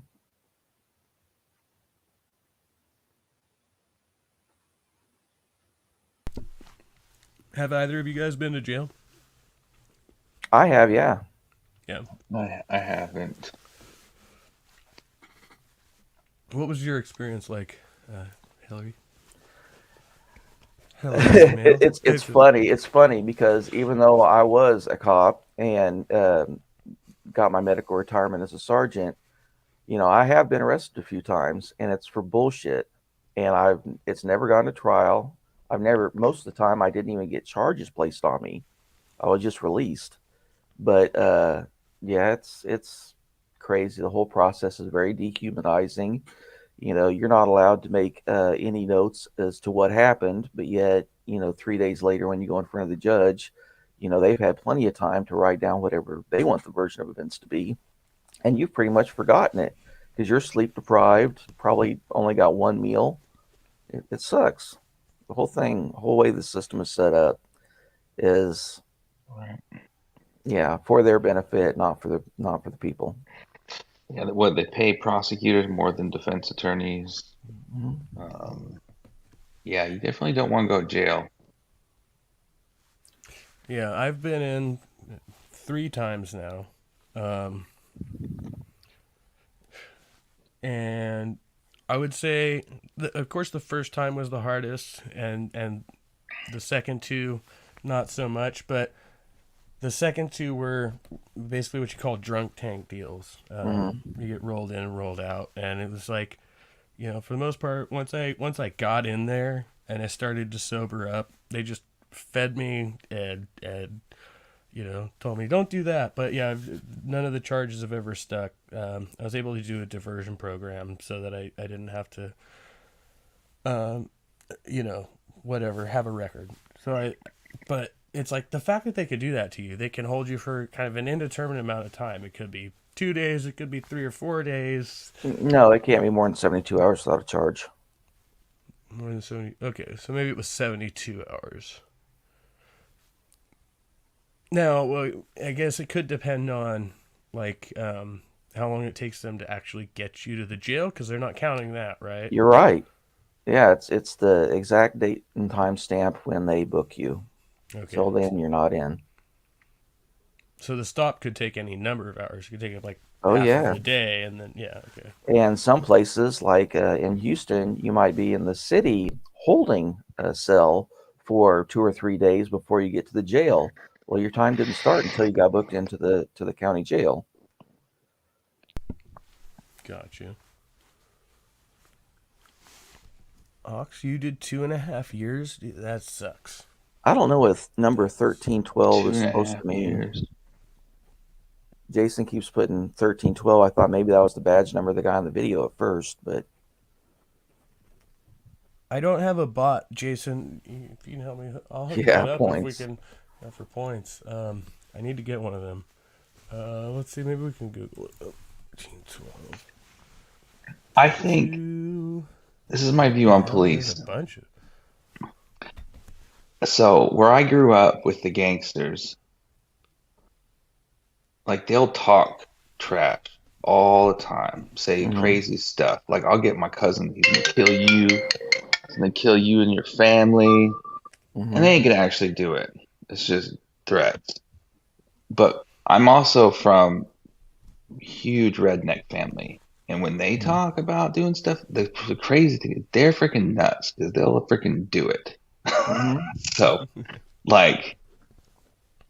if I was a cop and I'm in redneck town, I wouldn't screw around. I'd have a little more patience in the inner cities. So yeah, you always got to be more cops careful. have to know where they're at and who they're dealing with. It gets really complicated. Yeah. Well, I did go back and watch the initial approach on the video. So the suspect was walking toward the cop. The cop had just left the building where he found out the information and was walking. He gave a verbal order, but of course the guy might not have realized he was talking to him. So then he kind of shoved him to spin him around to stop him. The policeman did, and grabbed onto his looked like left wrist. And he kind of held his hand up in the air, and that way it pulled his sweatshirt up so he could look around his waistband to make sure he didn't have any firearms, and anything inside would have fallen out. And then, the guy did try to pull away, which, if Yeah, okay. Now I'm not feeling so bad about the cop's initial approach. He did, give verbal warnings. He did do. Yeah, it looked pretty good. It was just, to me, I mean, it was the point that after he has the guy, he's already patted him down, and he's still doing this whole authoritarian, I'm in control. That's what I saw, where it's like, this guy's just elevated at this point, and he needs to be able to take a breath and reassess the situation once he's actually established his, control of the situation, right? Like, Okay. Also, after he released the guy's wrist, the guy starts swinging his arms around. Well, I can understand why he's doing that, but that's not a smart thing to do. And Right. when you're within reaching distance of a policeman. And so then that's why the cop starts backing him up and then grabs his other wrist a couple of times, because he's probably already thinking in his head how he's going to go through the escalation of force. This guy's non-compliant, argumentative. Not that he doesn't have a right to be, but you have to look at both sides, or at least his side. I thought the cop was very patient. No, I think you're thinking of the second officer who's more in the older guy. Yeah. He comes in a little bit later. I'm not sure exactly what happened there. Like we only get so much out of body cam footage, which is problematic. Like the portion where he's patting him down, and apparently he missed something, but all we could see is the suspect's fucking booty. So, I mean, it doesn't really help matters much. I don't know. Maybe they should wear the cameras on their heads or something. I thought what you said was really funny. Ape, what were you saying? This guy's like, I'm a man. The other one's like, hey, I'm a cop. That's all it was for like 20 minutes. Yeah. But I'm a man. But I'm a cop. It is. It's like, what sense do we you do? think like your manhood is being violated by being detained by cops? Like, what? How does that? Like, there's some cultures, I mean, gang culture, where that's like a sign of fucking respect. Like, you don't get respect until you've been arrested. So obviously the guy's not one of them. But It really could have just been that way. Cop could have just been like, but I'm a cop. Do you understand I'm a cop? Oh. I mean, I think what he was searching for was probably, hey, can you just treat me with respect and dignity in the Right. situation? And the cop's like, well, I need to control the situation. But they can't, like, reasonably articulate to each other what the hell, Well, he told him, Instead- I'm worried that you might have weapons. It's not that I'm accusing you of potentially having weapons. Is that I don't know if you do, especially since he's coming to a call where they said he has a gun. I mean, I don't know. Just Well, I guess that goes into the territory of, okay, like, at what point is it reasonable to draw your weapon? Like, if he wasn't sure if he had a gun, why didn't he just pull his gun? You know what I mean? It's like, that seems a little bit like a can't. cop-out, to where Should- if you see should a he gun, have done that? you pull your gun. No, you can't. No, you can't. No, pull he the- shouldn't no, have. you can't. So it's like I don't know. No, after watching it, I can understand why, and I did it with the volume off, so I didn't even hear what they discussed, but I can understand why it escalated the way that it did, at least initially. If the guy would have just stood still, and said, "Oh, how can I help you, officer?" It would have gone totally different. Then he would have said, "Hey, what's your name?" And then handled it however he was going to, and then said, "Okay, I'm going to pat you down." Okay, not resisted. But the fact he kept jerking and swinging his arms around, it was not the thing to do. And I think the kids really, at least by the time they get to junior high, should probably have, a class on interaction with the police, or at least a seminar. Hey, most people's parents sit them down and say, if the police ever stop you, number one, don't say anything, but do what they tell you. And if the parents are well educated in the law, in criminal law, then they'll say, ask, am I under arrest? Am I being detained? And then if they ask for your name, you only have to give the name if you're, well, at least in Texas, if you're under arrest. If you're being detained, you're not required to. Pure And Sassy, sorry to interrupt you there. Pure Sassy, you're in the back. I'm not sure who you are. If you could come on cam and show me 3 fingers, I'll let you in, but I'm not. Okay. Thank you. I got a little bit of a sinus drip today. What's up, So boys? when I saw the cop coming up, walking up to me when he pulled me over, and with his hand on his gun, I researched it later on. I think that is protocol if you're in your glove box. What are you guys talking about? You talking about the blacks? I didn't know you're not supposed to do that. No, what you're supposed to do is pull your car over the side, put it in a park, preferably turn it off, really lift it off. And then you, if it's at night, you turn on your overhead. Good Lord. I'm smoking that pipe resin. So you're smoking weed, yeah. Yeah. Me too. I'm smoking that pipe resin. Okay. Believe that shit? Anyway, you turn on your overhead lights so that they can see that you're not going for a gun or trying to hide evidence. And then you put both hands up on the wheel, 10 and 2. No, dude, you tell them you're a sovereign citizen and they won't fuck with you. Just be like, look, I'm a citizen of the earth. You can't stop me. Yeah, post it somewhere. Then I'll ask you for your passport. Show me your passport. I'm not driving. I'm traveling. That's fine. Show me your passport. I have land on the moon. Like I bought land on the moon. So technically, at that point, I would have opened the car and put you down on the ground with my knees small of your back and started cuffing you. I would have pulled this Sig Sauer and blasted you. I would love to see that. I would have blasted you as soon as you came to the door. Bang, bang, bang. I'll defend my rights. Yeah. They're not gonna shoot. They wouldn't shoot me anyway. I'm white. They only shoot blacks. Oh, you're wrong about that. Yeah, they shoot whites, but I mean, it takes a lot to get shot. I mean, white guys don't do anything wrong. I saw a guy get shot crawling on his hands and knees, a white guy in Arizona, for frickin' pointing a BB gun. Okay, that's different. Arizona's a fucking I heard zoo. about that. You saw that? Arizona's a zoo, bro. I heard about it. I mean, shit. On video? I live in the Northeast. No, yeah, it was a video. It's on YouTube. It was a guy, was a bug control guy, and he was doing out of town work, and he was staying at a hotel, and he took this little pellet rifle in, and somebody called him about having a firearm, and so then they just approached him in all the wrong ways, and just it sounded horrible. There was a guy, you can still probably find it, but in Seattle here, he was deaf and just walking down the street with a knife. Right. The cop was yelling at him to stop, and he didn't, but he was deaf. The cop doesn't know it and just shot and killed the man. It was like the saddest. It was the whole. The guys, I think the cop's in prison for a long time now. But what a stupid asshole, Randy. What an asshole for just shooting someone in the back. No, what an asshole. What are you doing?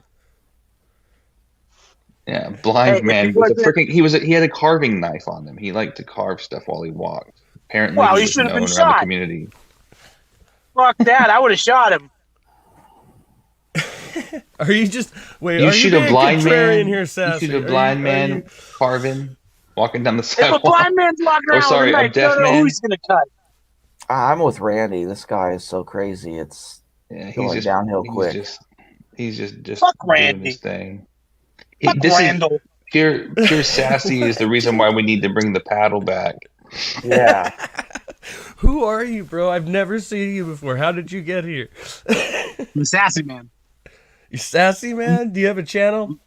Yeah. Yeah. All right, I'll check you out. Yeah, it's called Steel Toe Morning Show. Steel Toe Morning Show. Are you skinhead? Yeah. No, not anymore. Not anymore. I'm staying out of trouble. Either Jersey or Massachusetts. I'm in Massachusetts. There we go. Or as skinheads call it, Massachusetts. Oh, that's terrible.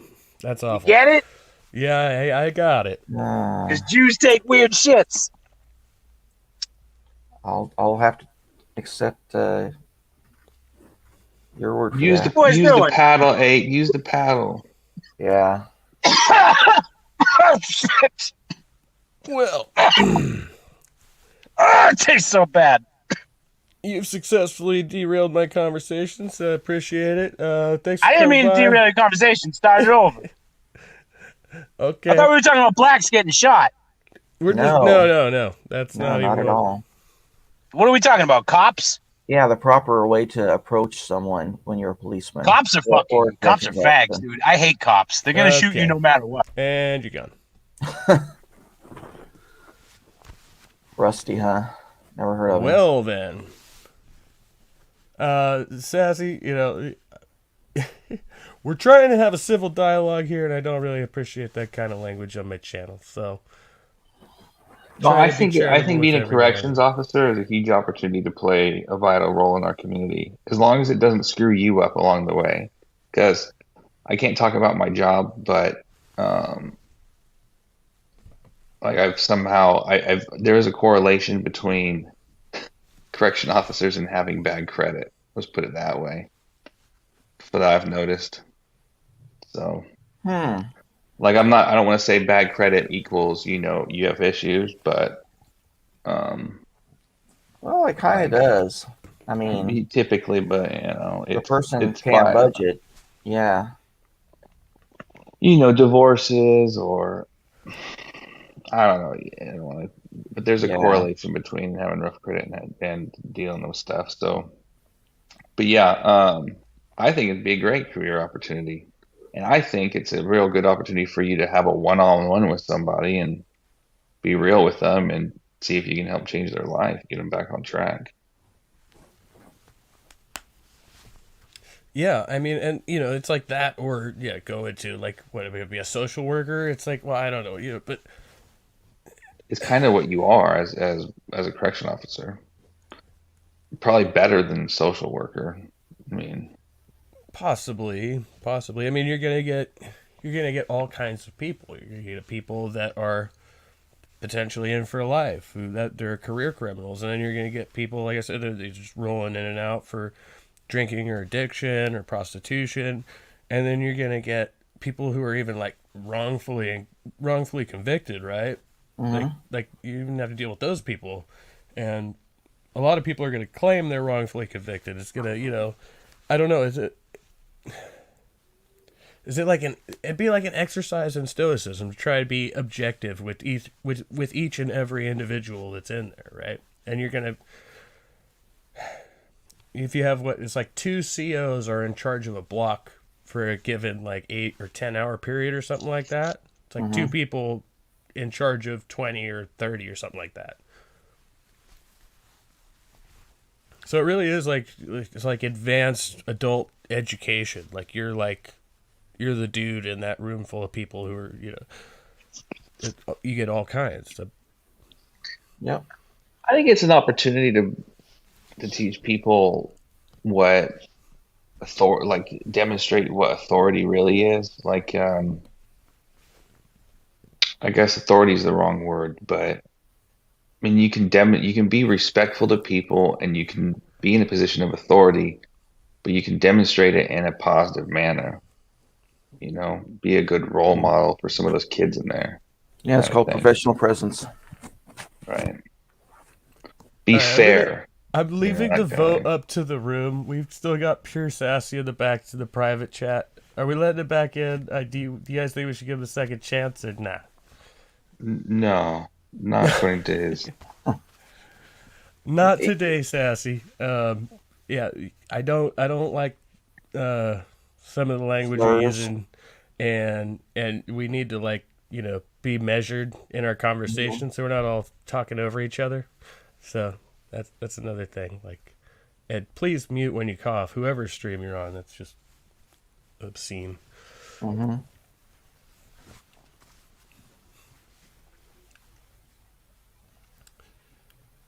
Well, that successfully threw me off track. You guys want to talk about, I've been talking about this for a bit now, and I'm going to go take the test regardless. I was going to change my mind on that. I just want to see if I could pass the test for my own sake anyway. Regardless, I might not even pass the drug test, but who knows? But that comes later. This is a physical, logical, and psychological test. So that's where I'm at as far as, but like I said, I'm already in security, so it's just the next step up to go into corrections. I'm probably never going to become a cop. So, like, that's where I'm at, and I got to go do that tomorrow, and I'm just contemplating all the ins and outs and the angles of that. Hillary's email, you mentioned earlier that you were in law enforcement. I don't know if you specified, what branch were you in? I was a state corrections officer for 2 years, and then I was a deputy in Houston, Texas for 12 years. Okay. When you got arrested, were you a cop at the time? The first time, I was actually a corrections officer, and what had happened is I had bought a house, and I was moving furniture, and the sofa came out the back of the truck. And well, I won't get into the whole story, but this group of kids claimed that they had struck the sofa, and that it had damaged their car. There was no damage to the sofa, and it's complete crap because I stopped and pulled over and put it back in the bed immediately. So they had all my information. Well, anyway, they must have known somebody, because next thing I know, I'm getting arrested a week later at work at the prison, and for refusing to stop and render information. Okay, they had all my information. I was stopped. That's how I was putting it in. I still had the sofa to prove that nothing had ever hit it. I mean, it would have totally gone to toothpicks if a car had hit it. So they were just trying to get over on insurance. Wow. Dude, I ran into that too. Richville, part of Seattle, Bellevue. I was backing up, and I couldn't see this little fancy BMW, convertible, and I almost hit it, but I didn't. And the guy calls the cops, demands that, and he's pointing at this white scrape. I'm like, my car is not white. I didn't hit your car. Yeah. And the cop comes over, and cop's being, a normal cop and kind of being a dick to me, but ultimately tells this guy, to stop lying and committing insurance fraud, because it clearly didn't hit your car. Yeah. But anyway, he told me, he said, hey, this is a common thing. What you need to do is call your insurance company in the next couple of days to make sure that he didn't file a claim anyway, because you gave him your card. Or whatever. Somehow, I can't remember. I showed the guy I had it, but I was telling him, I don't think I hit your car. I'm almost certain of it. We'll wait for the cops. But yeah, it's a thing, man. You know better than any of us. I think insurance fraud is probably one of the most common, what you call it, like a white collar crime or something. Probably, yeah. Yeah. I mean, it's very easy, and insurance companies kind of try to curb it, but then again, if you spend a whole bunch of money every time, sometimes they'd rather just pay. Because my mom got into a situation like that. Somebody sideswiped her, but then they filed on her insurance. And even though we had proof that they entered our lane, the insurance was like, yeah, it's just easier just to pay it off. But then they bumped my mom's insurance rates up. She's like yeah. People in like states like California, where I am, where it's mandatory to have insurance. If you start adding it up and go, over so many years, I paid so many thousands of dollars to these fuckers. Why am I not getting anything back? You know what I mean? It's like, I hear you. Yeah. So, Hillary, do you think, having been a cop, were there some people that you worked with that were cops that you were like, I don't know if this person should be a cop? Or Well, definitely. Oh, I could show you some newspaper articles about how one of our constables, was running I won't even say it on the stream, but having young illegal children, people here illegally. So their parents and the children both were illegals, and they were pimping out, the minors, and running, drug rings. And most big cities, I have a feeling the police are probably deciding who it is. Look at this Tyree thing. Is it Tyree that all these cities are making a big deal about, the black guy that got beat up? So yeah, Tyree Nichols, he got beaten to death. Look at it. It looks like these cops were these cops looked like they were punishing him for something. And my first thing was like, these might be dirty cops, like on vengeance or something. I haven't only time I listened to or watched the video, I don't need to, but I couldn't really see it was when you played it today. It was too blurry. I think this is a more extreme version of like the video we watched earlier with the guy at the truck stop, right? Where the cops trying to exert control. And then, so in the Tyree Nichols video, he got out of the vehicle, he ran from the cops chased him down. So by the time they get there, they're all out of breath, they're adrenalized, and the one cop is trying to wrestle with him. He's on the ground, but he's got him fairly subdued. When the second cop arrives, who's also been in chase, Tyree appears to lift his head and say something to that cop. We can't hear what he says. Whatever he says, the cop decides to kick him in the face. And that's how it all starts. And then they just continue beating the shit out of him. And one of the cops tries to step in and stop it, and another officer appears from left field and pulls that officer away. Yeah. The one who's actually trying to stop it. Well, I'm just going to say something that no one else wants to say, but we're all thinking it. Like, all the cops were black, beating up a black guy. Correct. Yeah, it's not. And no one wants to just say it. Like, and it's anyway. I just felt like someone just needed to put it out there, just because no one wants to mention it. And to go into your spanking reference, I think maybe a couple of these guys thought they were giving this man a spanking in their, in their worldview. They thought, well, maybe if we just beat him up a little bit, but then they end up beating the shit out of him because that's how violence goes. You get adrenalized and then you get desensitized to what you're doing. And before you realize it, you've beaten a dude half to death. Right. I haven't seen the video or listened to the audio. I haven't. So all I saw was a few clips from, the media, the local news stations around the country. Like even here in Seattle, it's a big deal. And all the different police organizations are putting out their response to it. Like, I don't know. I haven't actually watched it yet though. It makes me really sad when I see stuff like that. It really gets to me. Jason mentioned again that we need better vetting. That goes to what we said earlier about the psychological profiling. I can tell you that in Houston in '98, when I applied to be a policeman, they wouldn't even accept my application, even though they had ads all over the place saying, how bad the HPD needed people applying. And when I went in, they wouldn't even accept it because they said that they were only taking applications from blacks. And so I said, that's okay. I'm black.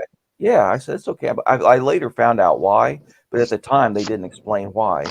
Apparently, and this is another inside corruption deal, there were people who wanted more black cops in the police department that wanted more black cops in the police department. And so what they did is they told this other police fraternity, union, to sue them to get more black cops. So then they sued, but it didn't go to trial because it was all going to be an inside deal. So then the city officials just went ahead and agreed to it and wrote up a memo of understanding. And so basically they got a hiring freeze on everybody except for blacks. But of course they couldn't get enough applicants. So the city of Houston just downed a bunch of cops. And then we got into cases where, people who were literally illiterate, people who could not read and write at a sixth grade level, were getting promoted in the police department to sergeant over people who had college degrees. Oh, that's just messed up. And so you can just imagine all the problems that caused. Yeah. That's kind of like their version of affirmative action, right? It is. Yeah. I can't stand that. So, next time you complain about some white cop being an asshole, realize, hey, he maybe has a whole bunch of college and he couldn't even get in to be a policeman, the places that he wanted to apply. So he ended up being a cop at some shithole where someone who can't read and write is his supervisor. So I didn't end up explaining this earlier, but 1312, I guess there's a word for it. I can't think of it now, but phonetically, It's ACAB, first letter of the alphabet, third letter of the alphabet, first letter. And what's ACAB stand for? Apparently, it's all coppers are bastards. Originally, it's from the UK, and then it came over here, and so we get all cops are bastards. It's from like the 1920s. We were reading earlier, but I didn't end up spelling that one out. But yeah, we read a little bit about that. Okay, now I understand. He's dealt with Acevedo in 2 cities. Yes, and you despise Texas. Well, Texas on the whole isn't that bad, but we definitely got a ton of problems. It's a lot worse than I realized when I first moved here. I didn't realize the level of corruption. I don't know. I've only been to Texas once. I was in the Dallas airport, and it was like 120 degrees inside, air conditioned. Yeah. And so, yeah, that was enough to turn me away from Texas. Texas is probably one of them. Yeah, Texas is the one place where I experienced actual racism. Just to be honest with you, like, I mean, you catch whiffs of it, but not really. But over there, like, amongst their white friends or whatever, or Mexican, like, it's just people will be openly racist together, and it really, really pisses me off. Like, I'll just put it this way: so I went on a golfing trip with it was just me and my dad were the only white guys there, of 120, black guys, because it was just a church golfing thing. But we're the only white guys, and it was like. It wasn't like they were exclusive, I don't think, clearly, since we were invited to come. But like you clearly, it was just, no one mentions it. No one says, hey, look, we got 2 white guys here. But then you have everyone in the pro shop who's white. Of course, they'll all talk about it. But it's just like there was just this clear segregation going on. Like, I can't pinpoint it. Like, it's just something you don't really have over in Washington as much. I don't know. That Washington State? Yeah. Okay. I mean, yeah, Washington. Yeah, I imagine DC is probably different. But like, it's just. Sometimes I think when we start talking about the black vote and the white vote, I don't like it. Me either. I don't like it. It's. Yeah, each person's an individual. We shouldn't be grouping people together like people vote as a block. I see how it had its time, especially like pre-civil rights. Like there was a point behind that kind of language, but now, yeah, it's tired. It has no place in society anymore. It's like fighting racism with racism. I just don't like it. But I also want to be cognizant and aware that there is racism out there. I get it. I mean, I try to reflect on myself all the time. I mean, like earlier when I said I'm the whitest white, like collared shirt, white Prius, and this cop's walking up to me with his hand on his gun, I was like, what are you doing, man? But at the same time, that's me being, I'm stereotyping myself, Well, yeah, but in reality, and I was just admitting, like, I was at fault for saying that, because, like, he shouldn't discriminate. In reality, that cop should be handling that traffic stop universally the same way with any suspect. Yeah. Until he establishes they're not a threat, he should have his hand ready to pull his gun out. Right. Yep. So now I look back and I go, okay, I was wrong for, But at the same time, I will defend myself and say it's like, I still thought that it was stupid that he was doing that if he did it that way with anyone. But now I get it. Like, if that's what you're trying to do, because someone's in their glove box looking for their registration, and that's what you're trying to do, is be ready in case someone pulls a gun. Anyway, now I'm just mumbling. Kill or be killed. Yeah. If you handle it the way that I mentioned about the dome light and your hands, at 10 and 2, and you already have the window down, chances are he won't even ask for your registration. He'll ask for your driver's license. He'll run it for warrants. And as long as you come back clean, he'll be like, he might write a ticket. He might just give you a verbal warning. Who knows? The first time I was stopped on a traffic You're right. We stop, should teach that stuff in schools. Yeah. Like we should, because I didn't know that until the recent police drama of the last 3 years. You know, like I didn't know any of this stuff. But go ahead, Abe. I think I had my mic turned down for some reason. Is that better? Am I clearer now? You sounded good. I think I cut you off on accident. Okay. No, yeah. The first time I got stopped on a traffic stop as an adult, I had one when I was a minor. But as an adult, I got stopped for littering because I threw a cigarette butt out the window because I used to be terrible about shit like that when I was 18. But the cop, he was probably going to cite me for just throwing the cigarette out the window. But his reaction... I think it was a learning lesson for me. I don't think he handled it right, but he had a problem with the fact that I didn't turn my car off.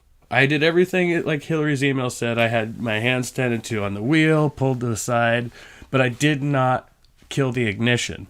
So he saw me as a runner, and I was like, I've only been in this situation like one other time in my life, so I didn't really think about turning the car off. You know what I mean? Yeah. But you can see how just little things like that, if you're not paying attention to that minute detail, that's a concern to you, right? This guy might just take off. Well, I think it's a lot as a product of what we've experienced. Like if a cop, or like, I don't know, earlier in that week experienced somebody where he pulled him over and they took off running. Like now he's just going to be pissed when he pulls you over and you're in a sports car. I don't know what you're driving. And you I was in a Saturn. It was a Saturn. Oh, okay. Yeah, you ain't going very far. But it's like with this one video we just watched where the guy's in a blue baggy shirt. Like I'm trying to envision how I would be if I was the cop. You know, of course, I like to handle it completely differently and be able to calm the situation down. But maybe he has been shot at before, right? Because there's some sneaky shots that people have pulled. You know, when they carry guns. I mean, and it happens. Go look it up on YouTube. You'll see some people. You can't even see the gun when they're getting shot at. Right. And we watch people have plenty of lost those loads. videos. Right. You're trained to not be aware of that. Right. I don't know. I mean, if you lose your partner or something, like your police partner, like it affects how you go about your, if I was in that cop shoes, this is what I was thinking. I'd be thinking about my wife and my daughter. Like I just got called over to deal with a guy who allegedly might have robbed something and he has a gun and he's resisting arrest or resisting, just resisting. I don't know the technical term. I just want to get home to have some dinner later. Like I don't want to be in that situation. That sucks. What do you guys think about this comment? Jason says, if everyone had training, we wouldn't need cops or zookeepers or whatever. Do you think if we were all trained...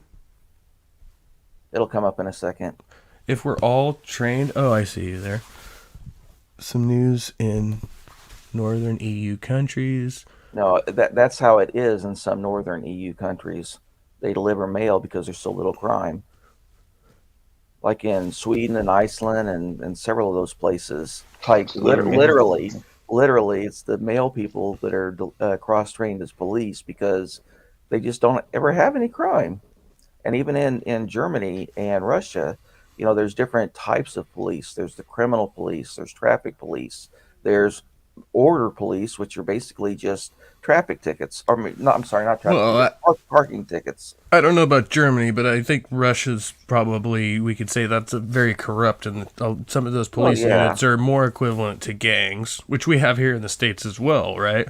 But that wasn't my point. My point is that some cops, in Russia, most police do not carry guns.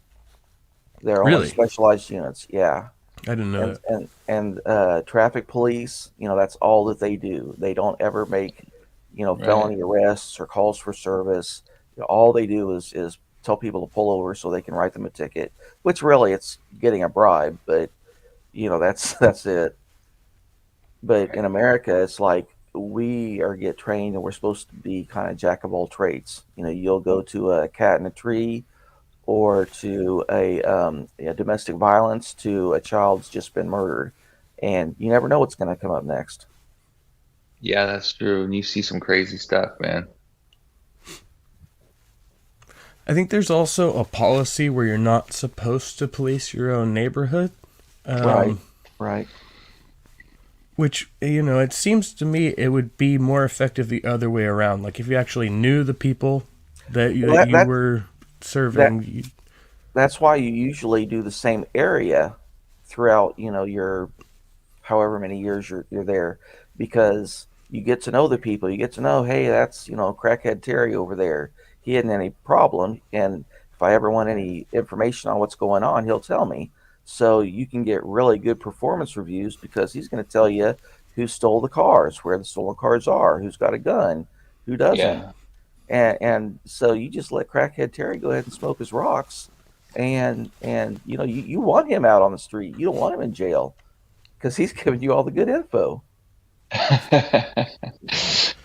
And, often, like, I've got a drunk like that on my site now. It's like, anybody else, I'd be like, get the fuck out of here. But this guy, he's a nice guy. Like, yeah, he has a drinking problem, but am I going to go turn him in for fucking having a beer? Like, I really don't want to. But we come to the point where it's like, well, is it my job over your fucking, your habits? You know what I mean? Like, am I going to end up getting in trouble for this? That's all I'm looking at, Okay, BS asked a critical question here. Critical question. P-Town, in your hypothetical, would you just pray for the criminal to come to Jesus? Or what do you think? I would, if I was a correctional officer, I don't know what the rules are, but yeah, I'd definitely be doing my thing in there.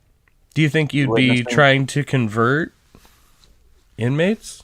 I mean, would you be handing them pamphlets? I would be giving them Bibles. Yeah, damn right. I'd be talking about God, of course.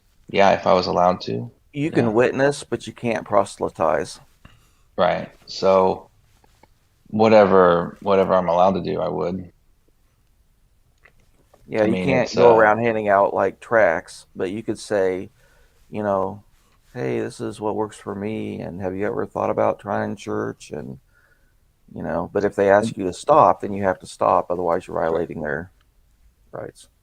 Do you think there's something that's potentially dishonest? They would have to come to me before. We're not going to push anything on anybody. Well, that's what I was going to kind of go at. Do you think there's something potentially dishonest about proselytizing to someone who they're incarcerated, right? Like, so even if, say, they come to you and this is the advice you give them, you have to kind of assume that their motivation is how to escape the situation that they're in. So their motivation is not compelled by a true sense of faith, right? They're trying to get over on you. Exactly. Has to be your first thought. But, if they come to you, then there's no reason not to witness to them if you have time and say, yeah, have you thought about this? Maybe you could try that when you get out. But you stay pretty busy. I mean, actually, you don't have that many inmates on your cell blocks. It's only 30. Right. But, a lot of them, it's like 100, 150. Oh, wow. Really? No, I was pushing numbers out there. That was like a hypothetical number. I don't actually know. I was just, yeah. Yeah. I mean, I don't know how often you get to be around or actually get to be one-on-one or in groups. I don't know how prison works. I understand there's different levels, right? You have different security levels. Where most like for the state prisons, they're all going to be in their own cells, right? But then for the local jails, I don't really know. Lots of times they're either double or triple celled. Or double, 2 or 3 guys per cell. The only time you'd ever get only one person per cell is if, in Texas, they're typically level 3 segregation, because even in level 1, it's 2 people per cell.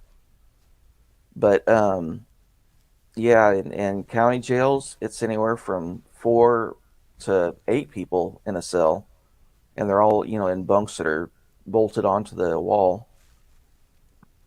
Okay, gotcha. Okay, so I'm reading here.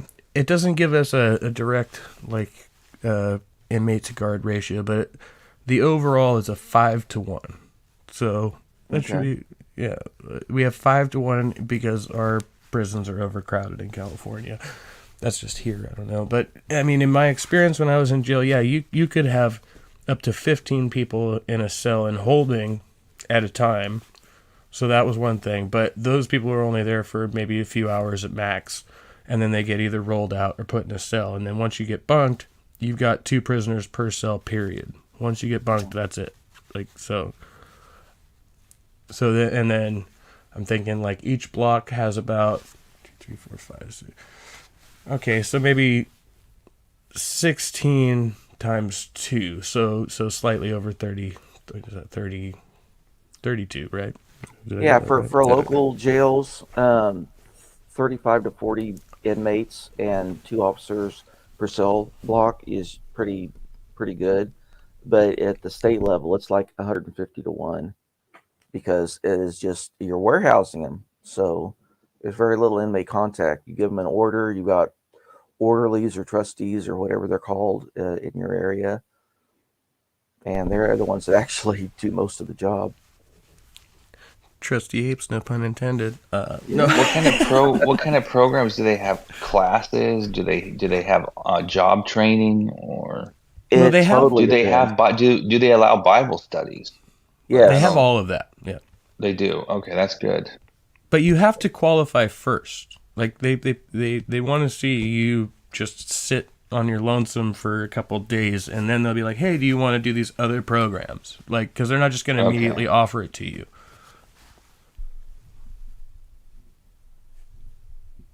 That's kind of the way it works usually. I mean, again, this is my personal experience. I don't have enough training in the sector to speak authoritatively, but they did make us watch a religious film. It was a Christian movie. The first time I was in jail, they forced us to go in there. They didn't force us to stay for the Bible study, but they said, "Okay, this is your rec time. You guys all have to come in and watch this movie today." And it was totally Christian rhetoric, and I was like, "Okay, bullshit." But that was just my opinion, man. Forced propaganda to meet their minimum entertainment time. That's crazy. Yeah. And yeah, just answer some of the side chat. Panopticon, that is the way that a lot of them are set up, where it's multiple dorms set up in wedges around a spoke, and the spoke may be 3 stories tall. Dorm, not dome. 25 guys and 1 guard per dorm, and he said that's the Tampa jail. That is a very high staffing number. I mean, 1 guard per 25 guys, that's rare. It's usually like 40 to 1. So, I don't know. Icon psychology. Mental prison for the win. Yeah, I remember the other very distinct thing to me about jail is that at all times there is a common television set blaring. Very common television programs, like the last time it was The Big Bang Theory, which I don't mind so much, but I think one time they were doing the football game, and I was like, dude, I fucking hate football, and everybody's like, but you cannot not hear the television. I'm like, there's no point in which you can actually get silence in the jail, because it's either people chattering or the TV, like one or the other. There's no place where you could actually get quiet time. Which drove me nuts.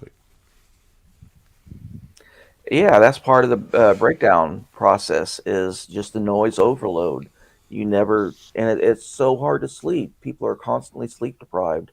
And the drunk tanks are the worst because no one has a filter. Yeah, and I think the guards are slowest to respond to the drunk tanks, which Sure. sucks too, because you've got people just brawling in there for no apparent reason, because you've got 12 guys in a 8x8 cell or something, whatever it is. It's not very big, and you can't even freaking get leg room, and everybody's intoxicated, and then they just leave you to your own devices. That doesn't make any sense at all. No. In my mind, like you're putting all the pieces in place to escalate the situation, right? And then just leaving it there. This Brett Keane dude, man, what is he doing? Brett Keane? Oh, I've been listening to him a little bit. Wait, Tyree Nichols, racism, violent white police, white supremacy, white is evil, and then he has a picture of Tyree and then the 5 cops. Like, is he just trying to say whatever he can to get attention? Yeah. Oh my Hashtag give me views, please. But if Brett Keane can do it, so can I, right? No. Sure. Well, I'm biased. I think you get 5 men. If I had 5 men who are in prison and they got a lot of time on their hands, and they're not watching The Big Bang Theory or whatever, I would love to go through the Bible with them. I think that'd be the best thing for them if you do it right. But of course, you guys know me. I'm biased, white biased. You don't really get much one-on-one time in a prison. It is always, like I said, it's like 150 guys and you. So, yeah. And unless somebody wants to snitch, that's the only one-on-one time that you get.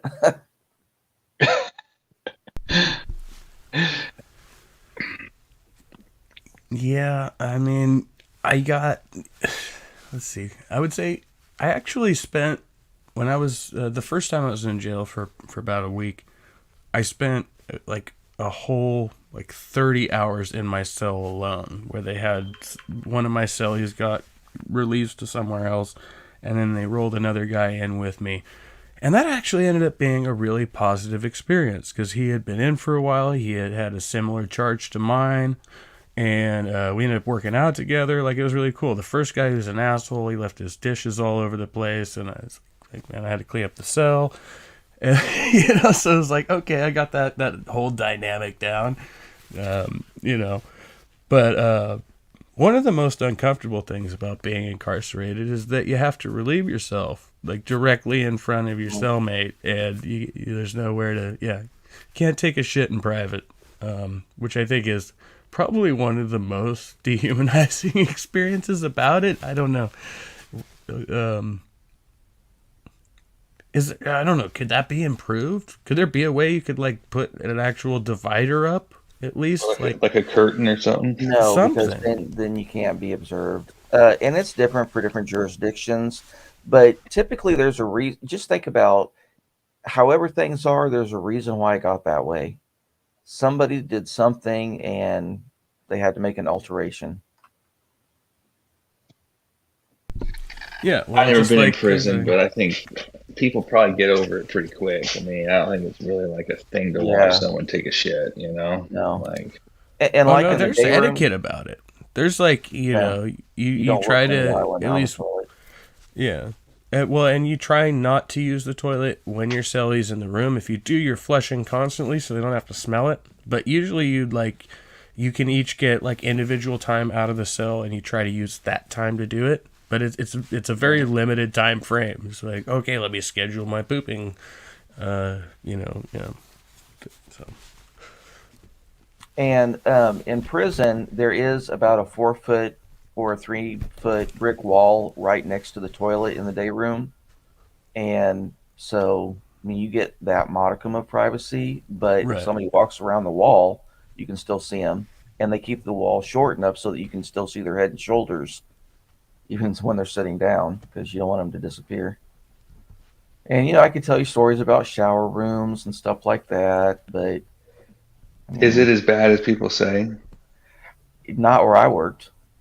I mean, I just think, okay. There wasn't any forced sodomy, in all the time in out of 14 years, I have never heard of a case of forced sodomy.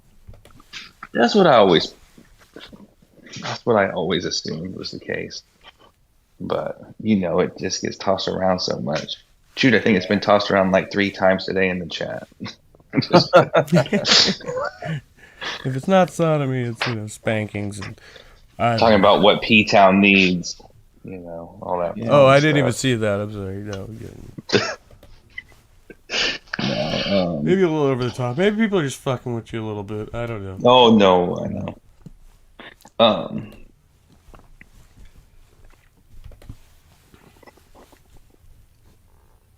Go ahead. I think I don't know what I was gonna say, but I think that most of these, the primary reason why we have so many issues or so many people in prison is just because of poor parenting. If there was one denominating factor, I think that that's what it would be. Well, all of society has evolved so far. You know, when it was individualism, it was you try to be the best that you can. And now it's the more I can get people to cry for me, the better. And I shouldn't, try to get an education or do anything to make myself valuable to society. It's society owes me just for me being born. All right. Well, and it's like I have a heart for, like, I don't know. I have a heart for the viewpoint that we should, I don't know, give more money to the poor, or make income a little bit more universalized. Like, that's fine. But I think that, like, with the cash, just giving people money during the pandemic, I think people think about how much harm long term that's going to cause. Because people are going to get addicted to that. They're going to think that now it's entitlement. The spending in that demographic just went crazy, and I don't know. I don't know if I'm making any sense here, but no, I agree. I'm for the universal basic income, but then if a person goes out and burglarizes their neighbors when they're getting the same amount of money as everybody else, then I have far less sympathy for them. Everybody, welcome Paulogia's stunt double, Germania. That's funny.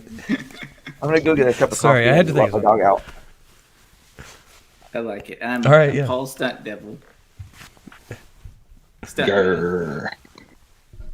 Grrr.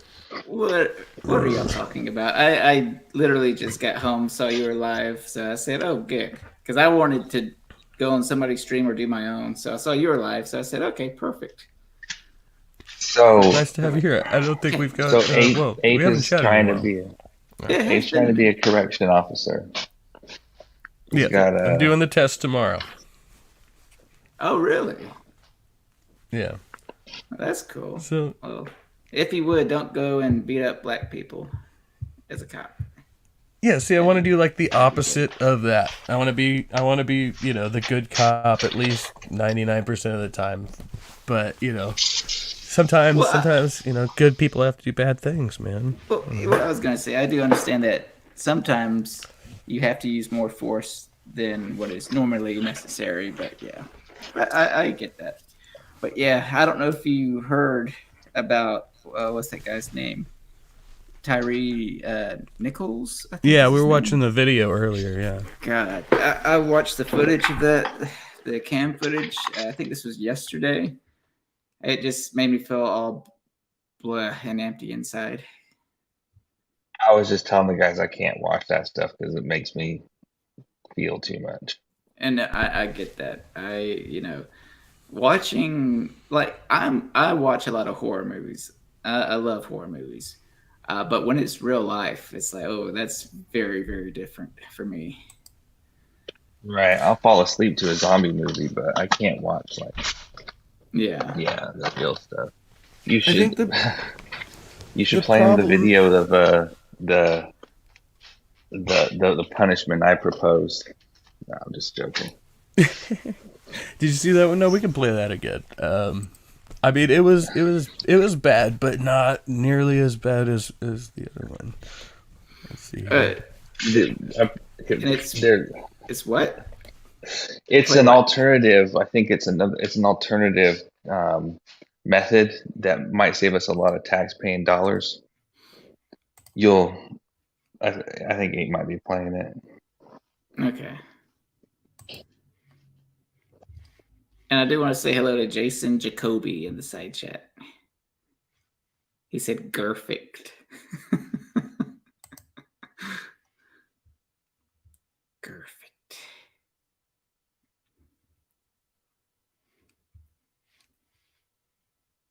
This isn't gonna get your channel like taken down, is it?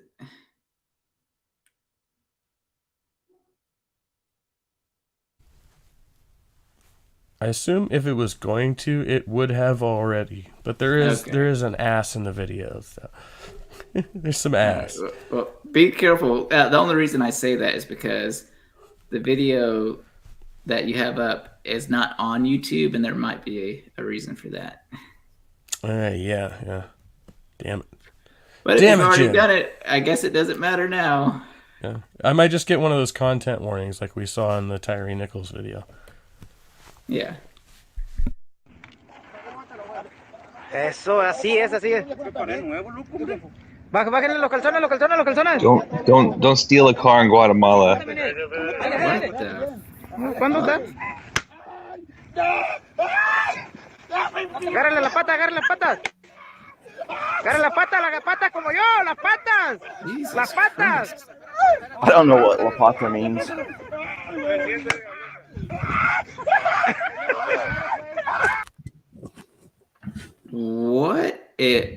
That is awful. Where was this? Well, we don't know. Would you rather go to jail in Mexico or take a spanking? Take 3 lashes. Oh yeah, if that's my scenario of either Mexican jail, really any jail, any prison, I would not want to go to, or getting some spankings. God, those look painful. Yeah, we talked about the severity of the spanking, but yeah, I said if it was like a ping pong paddle, I'd be okay with it. I'd rather that than go to Mexican prison. That looked like the big stick. Freaking. It was insane. 2x4. That's the biggest paddle. Oh, is God. That when a parent gets a belt or a spoon or something? It's like, why'd you have to go to that level? Like, if you could just physically discipline them, if you had to spank someone, is your hand not, you're not forceful enough? You just not. I don't know, man. I don't know. I not that it would justify it, but the guy getting the spanking, is he like a murderer or a rapist or like? No, he stole a car. Yeah, it was just says he stealing stole a car. Yeah. Did he still go to jail? Probably. No, I think not. I don't think so. Do you think that would be justified for murder? No, I'm just saying. That's why I said I don't think it would make it any better. But I know a family that this guy was a cardiac surgeon. He got trapped in on drugs and was smoking crack. So obviously he wasn't a cardiac surgeon anymore, and he ended up trying to armed robbery against a taxi driver in Mexico City. And the guy was able to overpower him. They called the police. Police just took out their pistol and shot him in the head right there. Jeez. So yeah, that's pretty. Whew. Jason, to answer your question, that would be a bullhorn. A bullhorn is the opposite. Oh, there we go. I was thinking a cat howl. Something like that, yeah. But yeah, when I look at,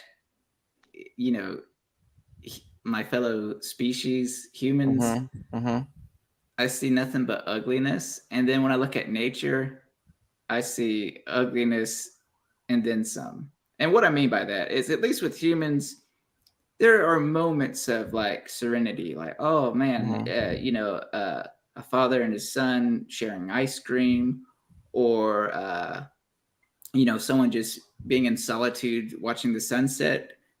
But then we have these things within us, these animalistic urges, and then shit like that happens. You get power, you become a cop, and not all, but you become a cop and you go out and just abuse the shit out of your power. And then when I look at nature, all I see is eat or be eaten. Yeah, and it's just is that not kind of the same rule though? We're just it's like anthropomorphizing, a pack of lions going to take down a gazelle, right? Same thing. Right? Well, yeah, and again, don't get me wrong, I know it has to be that way. There's no alternative. The lion's not going to say, you know what, me and my cubs are going to just eat grass and not harm other animals. And then insects, that's like that. What is it called? The tarantula spider, or not the ant spider. There's some sort of, I think it's either a spider or a wasp. They will infect a live host and inject like babies in Into the brain. Right, and then they eat the insect. I think it's a spider. The wasp that attacks the spider, right? It'll plant its babies in it. Right, and then then something to eat. It won't die. It doesn't die until the very end because it doesn't go for the vital organs until closer to the end of the period. And then, so this poor insect is just in presumably agonizing pain for who knows how long. Probably feels even longer for an insect because their lifespan is shorter. And it's just god awful. And I look at this and I think there's no way that classical theism is true, because this is not evidence of any good, powerful God that I could ever see. Spider wasps is what you're looking for. Spider wasp. Okay, thank you for that. Because again, like I know people romanticize nature. They're like, oh, nature is beautiful. I don't see it that way. I see nature as ugly, and we're just a part of nature, and we're also ugly. But I'm very optimistic. Yeah, I heard a great Aristotle quote this morning that deals with that, but I can't remember it now. About how man has all the ugliness of animals, but animals don't have any of the beauty of man. Right. Oh, I'll be right back. I'm sorry. I'll try to be back in a minute. 10-4, good buddy. A tarantula hawk. I'm looking at this now. This is interesting, though. All right, so but in all these cases in nature, we're talking purely about survival for sustenance or reproduction, right? But in the human case, we just see like this natural tendency toward aggression that's not necessary for survival or reproduction. Like the other day, I had some dude come at me about a cell phone, and he insisted I had his cell phone. I was trying to show him that I didn't have his cell phone, but he just could not, like, and so it got to the point where it made me mad. I was like, no, just get the fuck away from me. Like, I'm trying to tell you this is my phone, not your phone. I'm trying to show you the screen, and you're just talking all this shit. And it was totally senseless. There's no necessity for survival or reproduction. It's just two people butting heads for no apparent reason whatsoever. Like, it doesn't make any sense sometimes. If you've got time to ponder it and think anthropologically, how that would have benefited our ancestors when we were in the belt.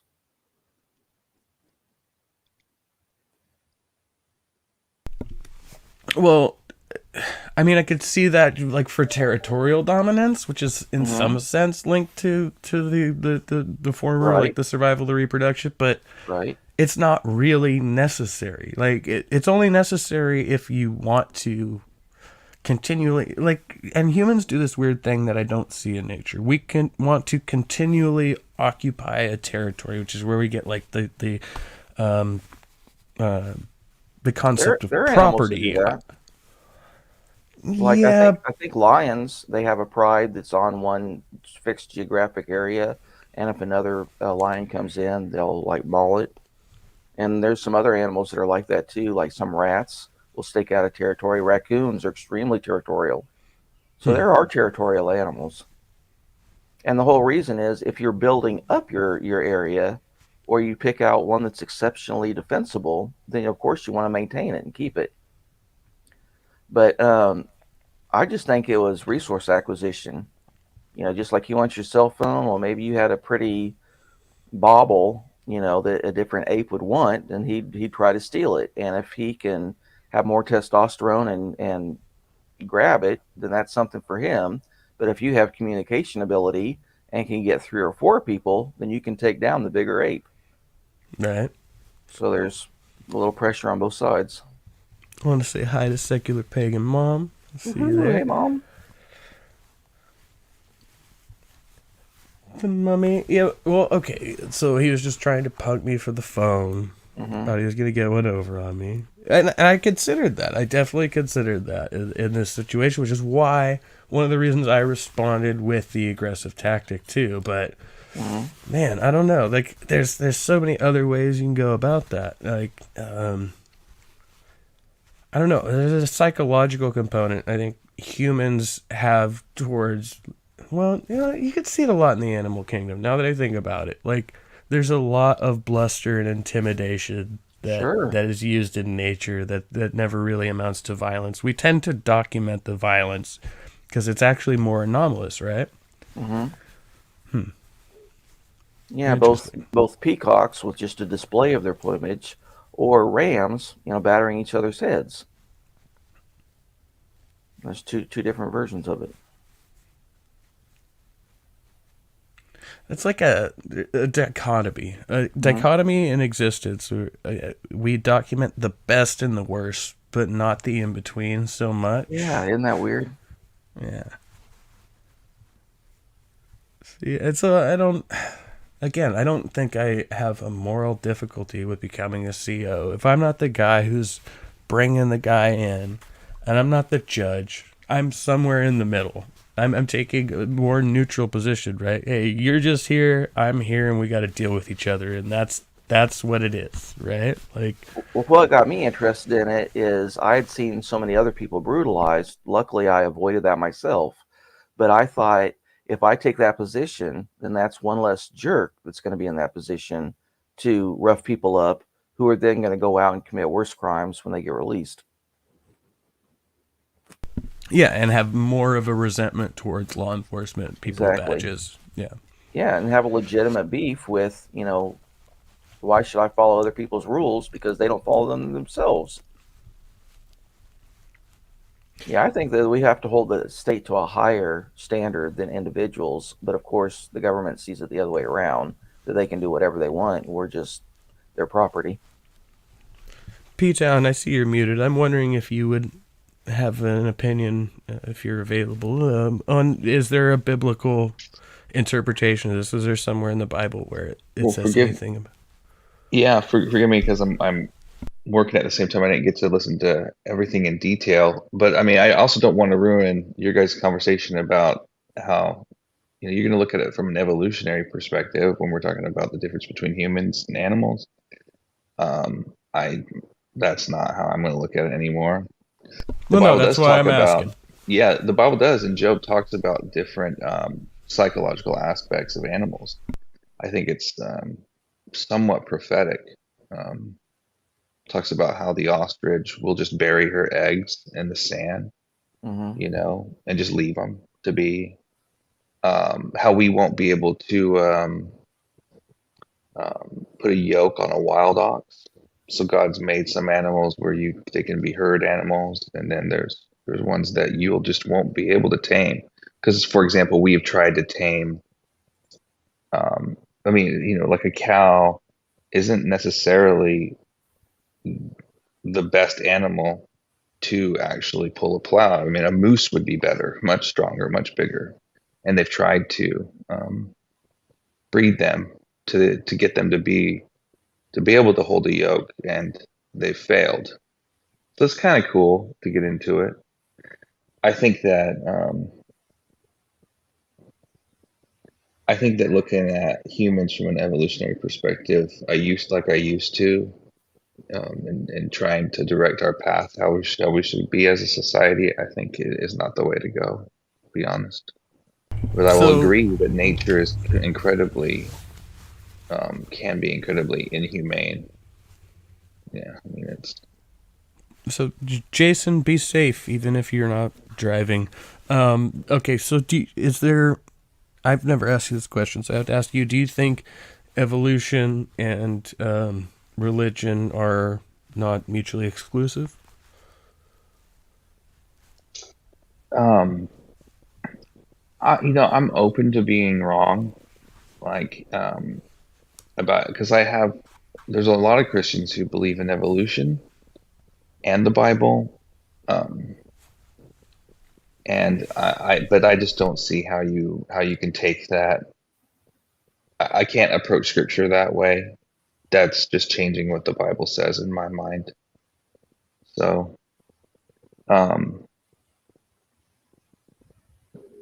and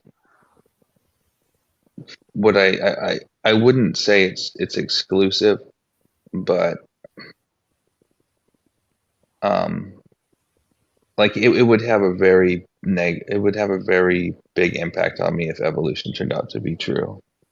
And I know that you got a lot of people who might watch this, and you guys might say, "Well, it's been proven true, 100%." Yeah, You're an I'm idiot, curious. you know. I'm Well, curious yeah. what you mean by turned out to be true. Do you mean if you accepted it as true? You could phrase it that way. Yeah, if it was proven to me to be true, that's what I mean. Okay. Yeah. Yeah.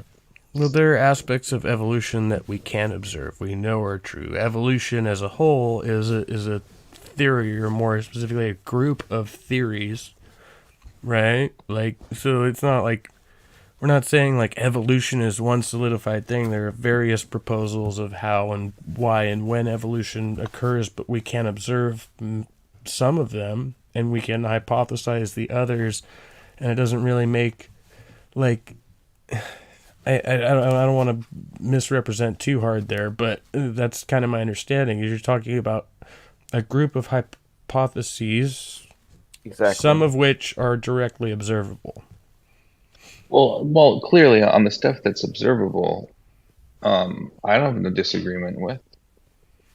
I mean, yeah, I believe in. I mean, you have, in a sense, I believe in a rapid speciation, I guess is how you guys might phrase it.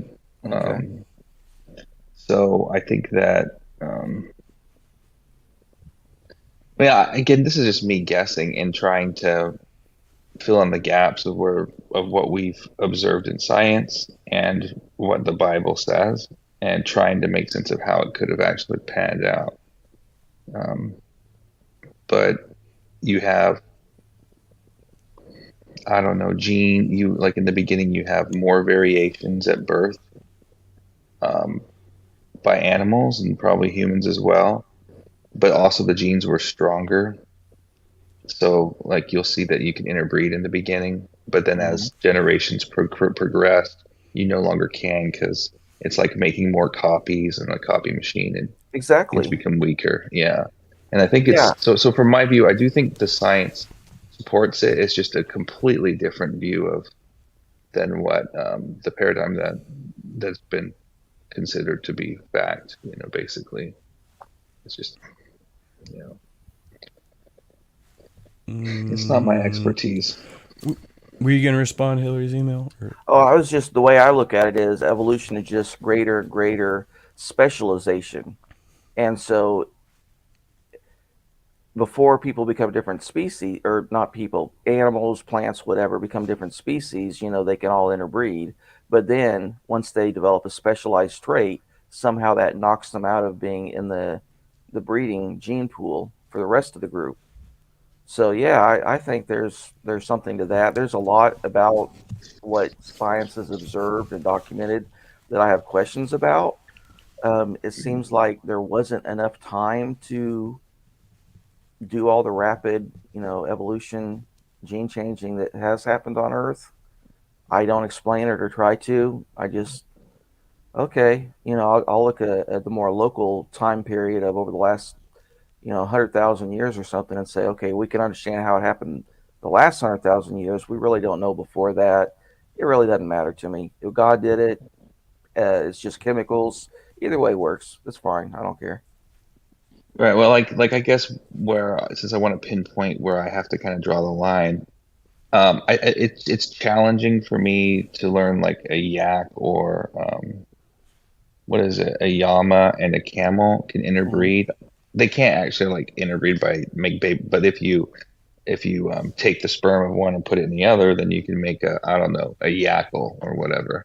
Mm-hmm. But so for me to explain that, how that could come about from the Noah's Ark, I don't freaking know. Like, I can speculate on it. Is it possible? I could entertain the thought that it's possible. I just don't know. But where I would draw the line is if, you know, some of these claims where people can breed a humanzee or a honky or something like that, like, I'm gonna go, if that's true, that will shatter my paradigm. Like, I will admit that would hugely. That would screw up my belief in the That Bible a little bit. That would challenge me tremendously. What evolution is claiming, though. Like, you realize that you're just proposing an absurdity, right? Like, well, I don't know. I've been on a panel not that long ago where there were 6 people who told me, no, this is a real thing. The Chinese and the Russians have already done it, and they all agreed. And I'm like, okay, well, you show me proof of this, and then like I'll gene admit that would shatter me. I know during World War II that Stalin did try to breed male gorillas with female Russian women, but it never worked. It was just, and it was That's really effed mainly up, more man. propaganda. Is that real? Oh my God. Yeah. But like I said, it was mainly, I mean, I don't know how many specimens they tried that with, but it never worked. And it was just more to scare, the Germans than anything. I got to tell you, Jason, Winston's used to be one of my favorite cigarettes too. So.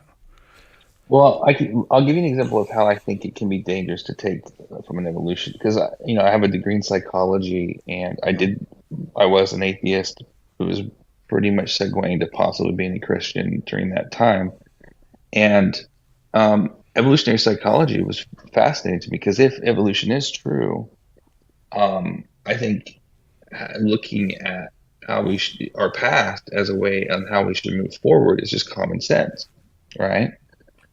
And there's a lot of theories out there that you can take evolutionary psychology and make them applicable. You get a lot of pushback though, just because, as you would imagine.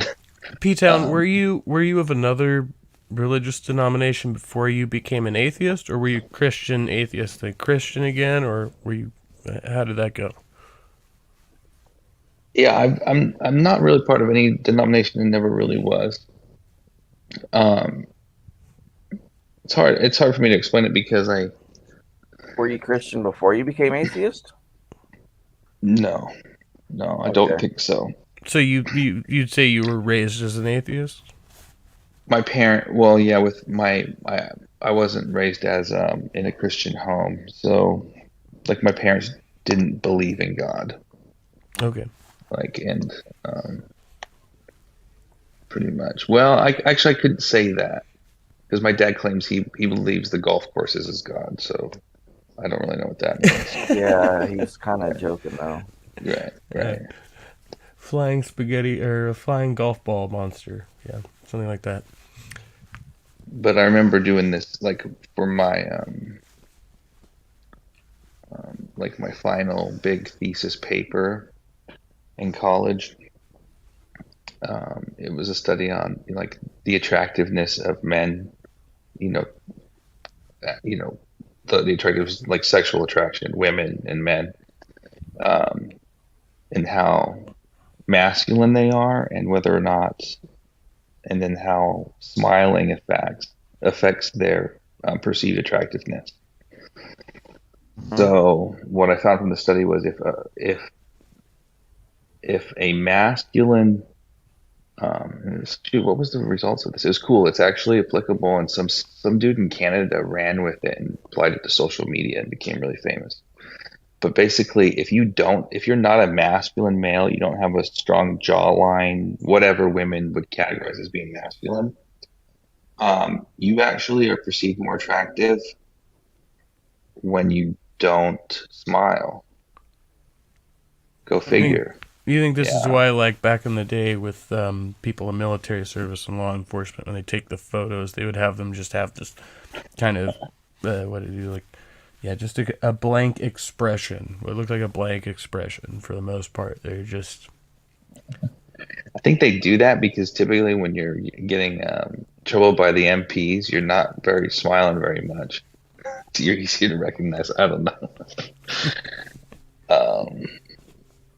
But when I was doing my research for this, all the theories out there about sexual attraction, it was crazy. They would say oh yeah, women who are menstruate or it's not menstruating, but when they're going through their breeding time, right? What is it called? Yeah, they actually are attracted more to masculine men because they want their genes. Yes. But right. So but they want another type of man to be their daddy. And I'm like, this is just, now looking back, I'm going, this is so dumb.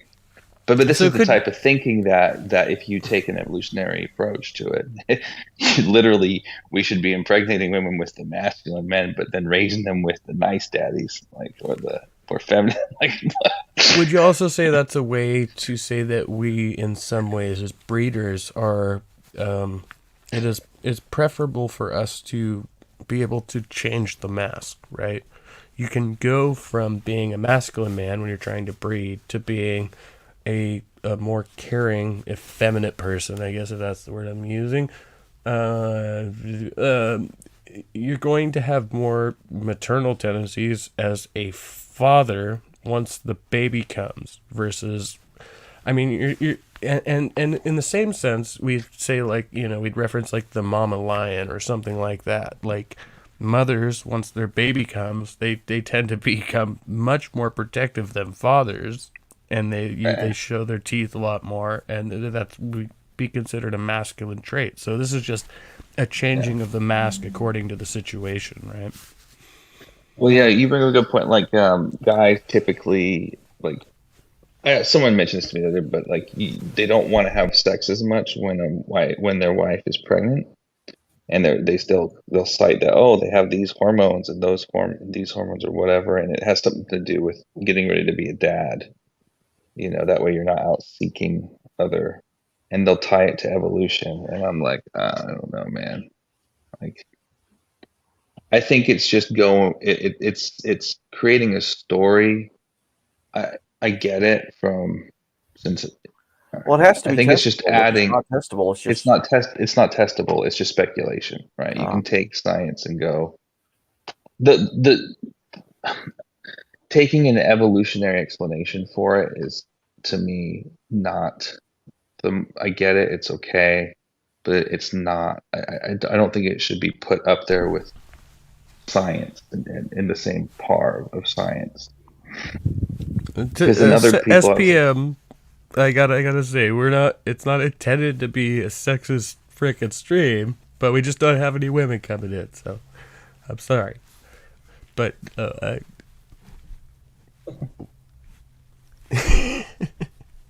what are they pissed about?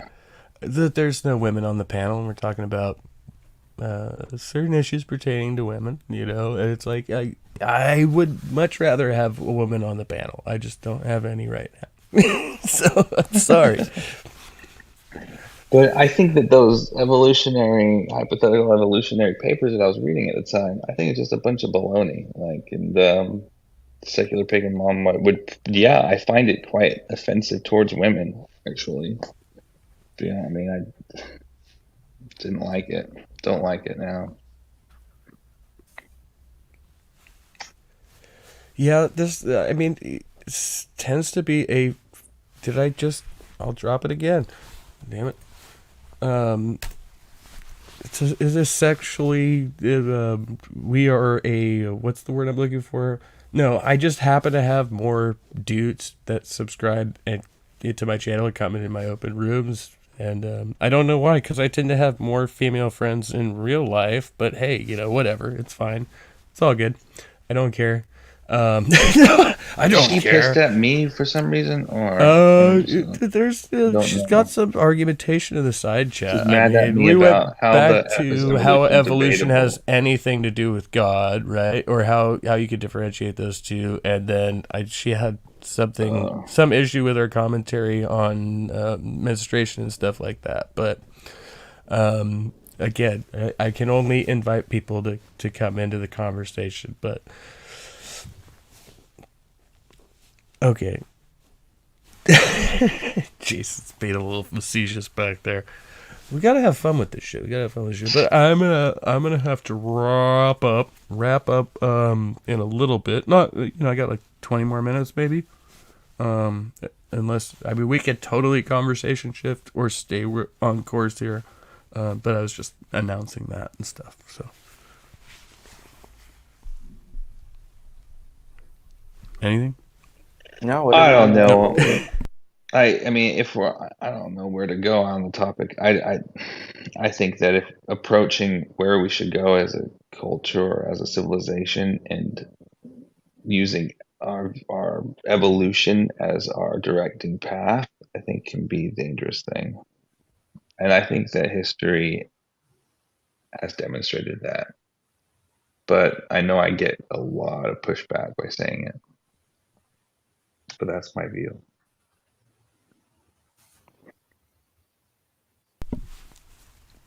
I was talking about this yesterday. Was it yesterday? Yeah. I mean, exercising contrarianism is necessary to making a valid and sound logical argument, right? Like you have to be able to steelman the counter position if you're going to try to make a logical statement in that is true.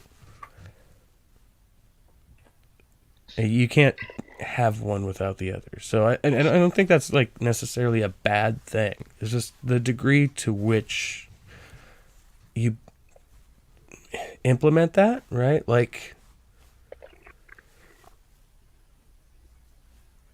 well, I mean, I guess what I'm going off of is partly when I was an atheist, I could steelman my views of that time, like, and then how far that imaginary way of approaching moving a culture forward can actually go. And I don't want to tell you all the ideas, because then I get even more pushback, because they'll be like, that's not what we believe. Like, for example, so we have I bring up the example of, we have licenses to drive. Most of the world's okay with abortion for some weird reason. Why not? Why shouldn't you have to have a license to have children from an evolutionary perspective? Not mine.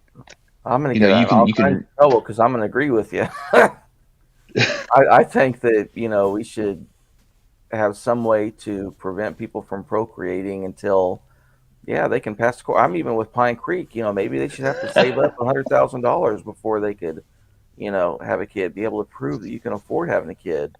Maybe instead of people getting taking out these huge loans for college, they should have to take out loans to get kids. I think that's similar to the driver's license, though. If you had that rule in place, like with driver's licenses, I think they're actually extremely lenient. I think most people are really shitty drivers, right? Sure. But they still get licenses nonetheless, because most people would not have that license if they were as strict as what you're talking about. And that would be less effective overall. And also that you can't.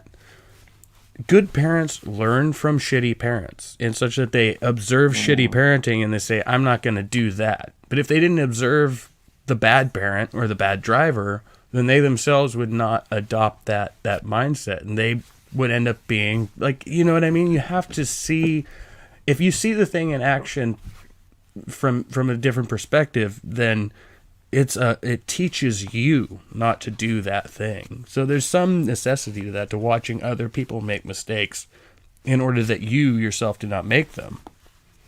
Sure, there's something good about watching other people make mistakes, but you also need to have a good role model to see this is the way you should do it, because you could have 1,000 ways to do something wrong and still not know the correct way to do it. And I think that, maybe that's something else. Maybe instead of learning, CRT, maybe we should be teaching 7th graders. I know some schools do, where they teach them parenting classes. Hey, we're trying to keep you abstinent or to have safe sex if you're going to. But, one day, if you might 10 years from now want a kid, maybe you should learn how to take care of a kid. Maybe you need to know what it's like to have feedings and custody issues and all this other stuff. It's funny. I usually get torn to pieces about I just think that continuing the thought of approaching it from an evolutionary standpoint and really entertaining where we would go if our sole purpose was to perpetuate the best genes. It would be anyway, I just wanted to say, new world. I just wanted to say thank you, Hillary, for being the first person to say, "Hey, I actually think it might." Because it is an actual logical approach to. And we've seen it. We've seen it in other countries. But do there's this. no necessity in evolution to the best genes, right? They're just saying it's preferable for survival. That doesn't necessarily mean that it's better in any way qualitatively. Well, if you have how many words? if you have a genetic disorder, like what they do is, I think they might even still to this day practice making them infertile at a young age, or I mean, there's this is real. This stuff happens. Yeah. And there's an argument for it, and it's I take the other side, but Yeah, there's a couple in Germany, and of course maybe they're not the best. Germany's not the best example given their track record, but this couple had some sort of recessive trait, and so like their first kid was fine, the second one was messed up. They identified that it was the gene, and they keep popping out kids. And so what they keep doing is every time they get the wife pregnant again, they send the husband to prison for a couple of years or whatever. And it's crazy. And the problem is that neither one of them are very intelligent. And so they can't really reason with the people. Anytime they try to explain to the woman, you got to quit getting pregnant by this guy because you keep popping out messed up kids that, maybe live several years, but they don't make it to adulthood. And because there's something wrong with them. Yeah, I mean, there's something genetically bad enough with them that with enough money and medicine, they can keep them alive for maybe 6 or 8 years, and then they die. Oh, this sounds like this must be a case of. This must be a case of like close family inbreeding, right? Where they're preventing these people from. Oh, they're very near heredity. Yeah. Oh, that's okay. That makes sense. I was like, I've never heard of it, but yeah, that happens. And stop having sex with your sister. Well, but we're gonna put you in jail again every time. But incest is legal among adults in Germany. Right. The problem is that they've got some sort of genetic problem, and so it's basically like aggravated assault on a fetus. I mean, you have the instance. You have consent between the adults, but then you have unconsenting children being born with defects. Yeah. Right. And so it's the kids that are being harmed. I mean, and so that's like but see that, and that is clearly wrong according to the Bible. To be there's certain reasons why you have to have so many generations in different families. A lot of patriarchs are having sex with their half sisters. Well, they're not following what the Bible says, though. Yeah, or I think according to Darwin, third cousins are the optimal breeding range. Yeah, kissing cousins. Yeah. Yep. That's on in The Origin of Species. That's based on his observations of nature, but he does specifically say that. I think it's a mere hypothesis, right? But it's not commonly accepted today. About accurate. Yeah. Well, I mean, in that sense, we're probably third cousins with a lot more people than we realize. Like, third cousin is pretty far removed. Right. Yeah. Jason, yes, clip it, share it. I said that. Well,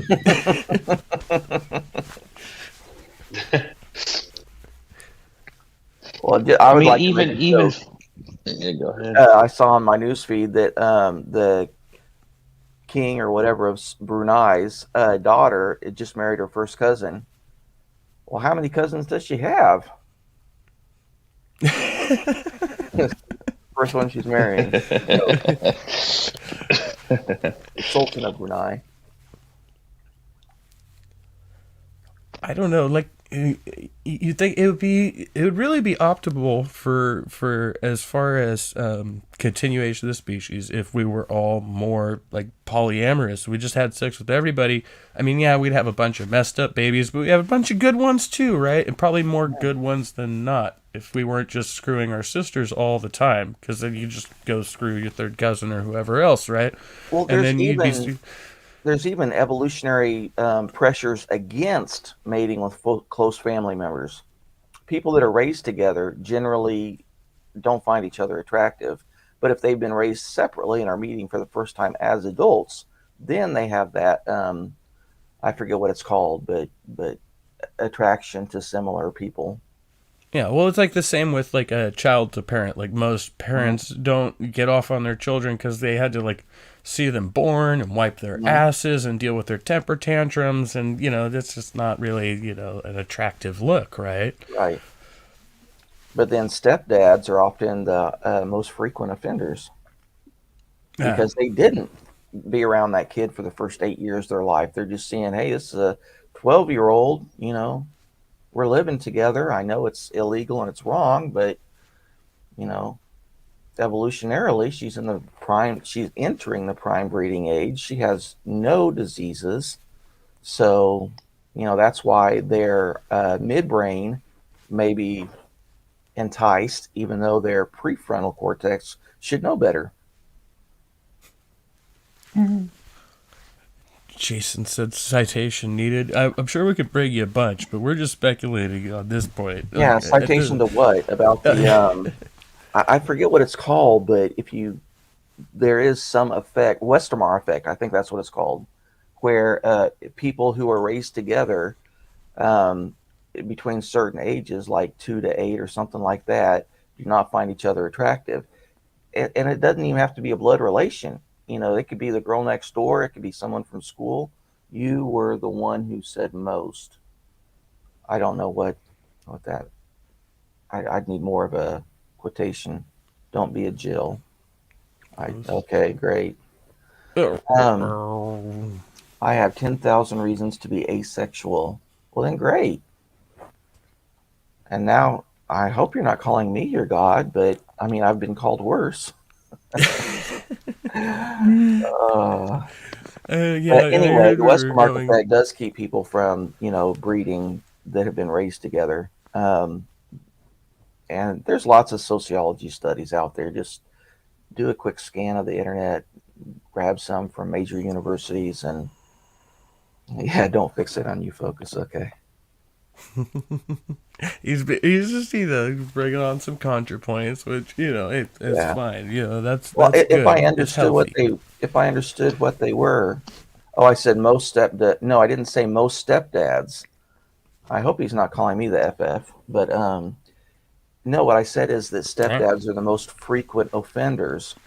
It's not the biological dad. It's not the biological mom. It's not the whatever. It is typically an incestuous. I'm going to omit the words that I would normally use. The stepdads are the most frequent offenders, and that's not saying What do they do? They have intimate relations with their consanguineous children, with underage girls. Minor children. We can look if there's a stat on that. I don't know if it's super. No, it's clearly the case. I mean, you just no one likes talking about it. Yeah, but I mean, there are published studies that say it. So whether you go by convictions or by reports or self-reporting, this is what sociologists have come up with. I want to see if I can find. It's really sad. The number of people who have been abused at a young age is just insane. Like you won't ever see it. You won't ever see it in actual stats because people bottle that stuff up. But I was at a church thing and with the guys and it was pretty cool. But like the number of them that were abused by other men when they were kids was insane. And this stuff don't come out, like these were manly men, like, it's not going to show up in stats. That's crazy. Yeah. I'm like seeing a lot of research here with like just varying, like I haven't even clicked on any of these, but there's so much different information just in like a cursory Google search. Typologies based on theories that sex offenders specialize in child abusers. That's just rape offenders are married or in consenting relationships. That's a myth, by the way. Many sex offenders seem normal. Most child sex offenders, according to this one, are also attracted to adults and have consensual relationships with them. But these are just the ones that you catch, right? I thought this one was most interesting, though. Where is it? It said that 90% of rapes and sexual assaults are perpetrated by one offender, by a single offender. So it's very uncommon for sex offenders to engage in the behavior in groups. Mm-hmm. Which is interesting because that's like one of the most common things you hear, like somebody like involved in like a gang rape or something, right? Which is like the most extreme example, but that's one of the most common like fear mongering tactics that's used to don't go get gang raped. You know what I mean? Mm-hmm. Or you think there's just less people likely to report that? But I don't see anything that says that it's likely to be the stepfather. I mean, it's probably likely, but I don't know if it's most often the case. So I mean, maybe there's a point to be had there. Well, I went to college 30 years ago, and that was in one of my sociology courses, so it may have changed in the last 30 years, but that's what we were told. And it's because of, availability, and, I mean, they gave a number of possible reasons that they hypothesized. Right, and that's probably in relation to the fact that they have a close relationship in the home, and that it's more likely to be reported than if it's a biological parent. The child is more likely to conceal that fact, right? Like, I think, I don't know, that's my kind of take on that, but well, also part of the reason why the offender thinks that they can get away with it is because, if they're married to the person's mom, like, oh, are you going to break your mom's heart? Are you going to tear apart the family? But then when the person becomes an adult, then they will self-report, oh yeah, this, my stepdad did this, my uncle did that. And it's very rarely the biological father, unless he was not in the home during those formative years. I think it's also a fact that that sexual offenders, especially child people who commit sexual abuse against children, are more likely to be abused or killed in the prison system, right? Yes, definitely. If they find out about that jacket, then other convicts will come after them. Yep. Gurr's back. Yep. Hello. He heard the subject material and decided to come back in. Did I miss anything exciting? All the juicy stuff. Yeah. All the juicy stuff. Yeah, we're talking about like really bad things. Things that nobody ought do. Like hurting kids and stuff. Yeah. Okay. Well, yeah, I think we can all agree on that, hopefully. Yeah. One of the prisons where I worked, there's an entire cell block. Actually, I think there's 2 cell blocks just for sex offenders. And it's weird because they had all kinds of privileges that the regular inmates didn't have. Like, for instance, their cell doors were never shut. Now, if you got a bunch of sex offenders on a cell block, why do you want them to be able to, club hop from cell to cell? And this isn't even at night when they're supposed to be asleep. Their cell doors are left open. They never shut. It was just blew my mind. And so I'm thinking, and they said it's part of their treatment plan and all this other stuff, but I just couldn't get it. So do they do that for like their protection, since they would probably get like killed or beaten?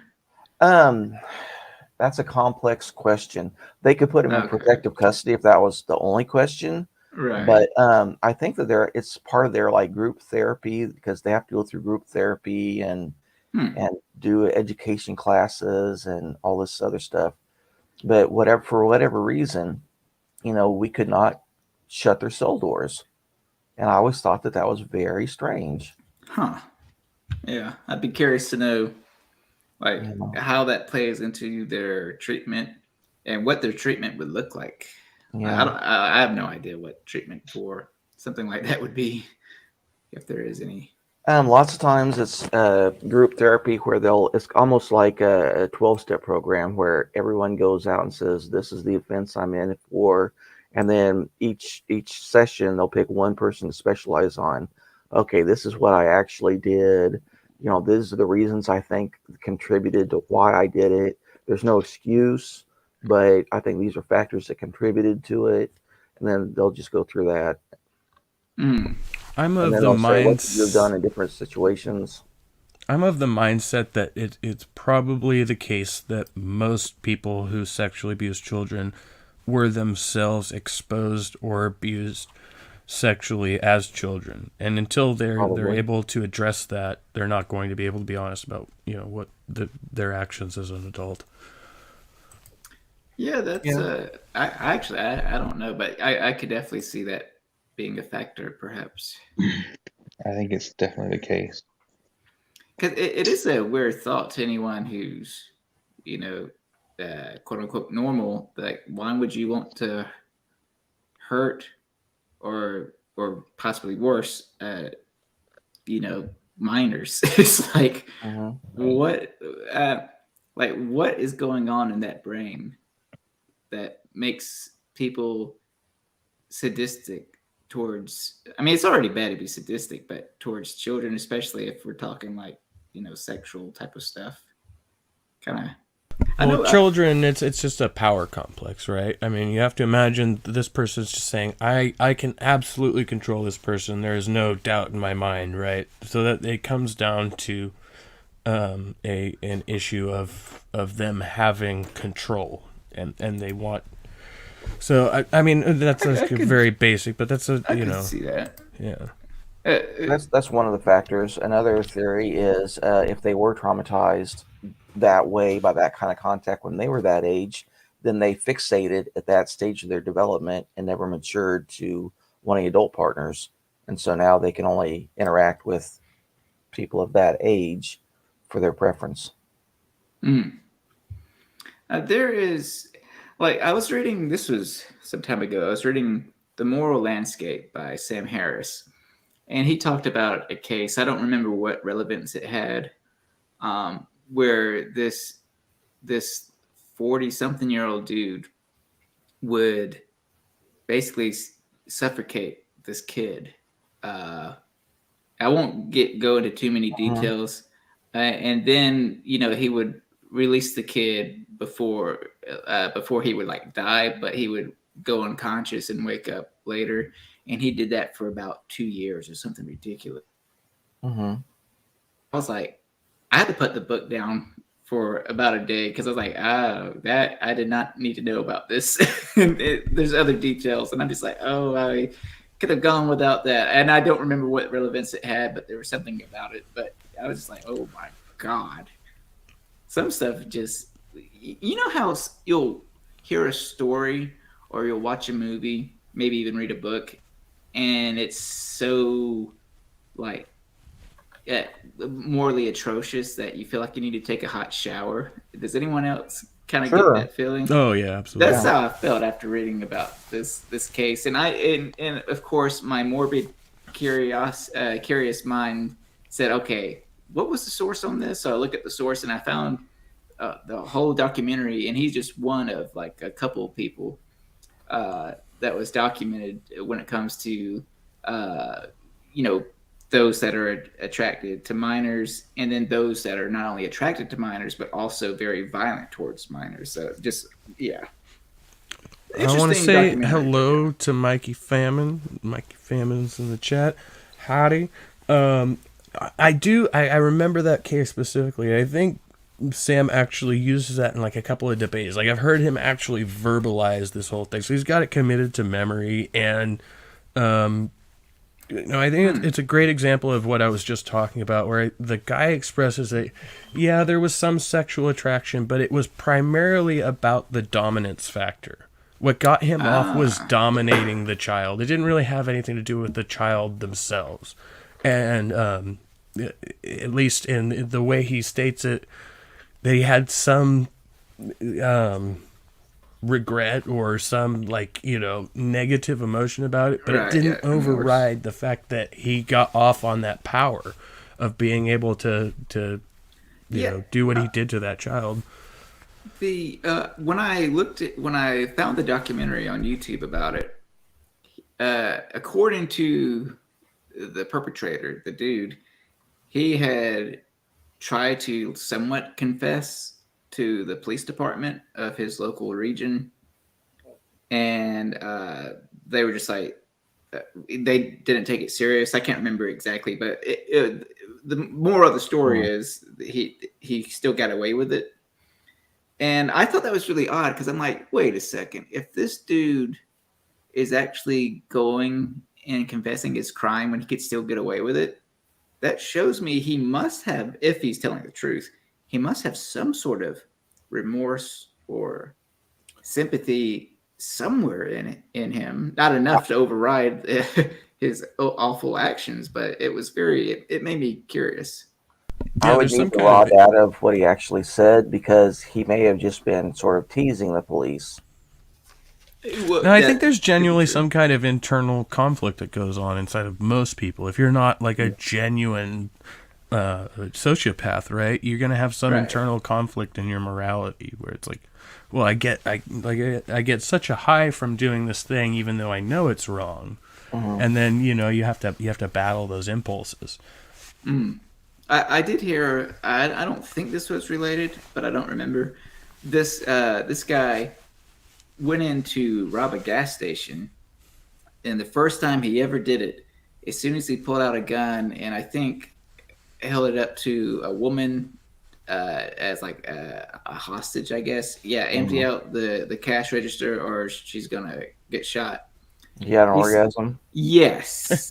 it was an orgasmic feeling for him, and it was so overwhelming and euphoric that he didn't even rob the bank or the gas station.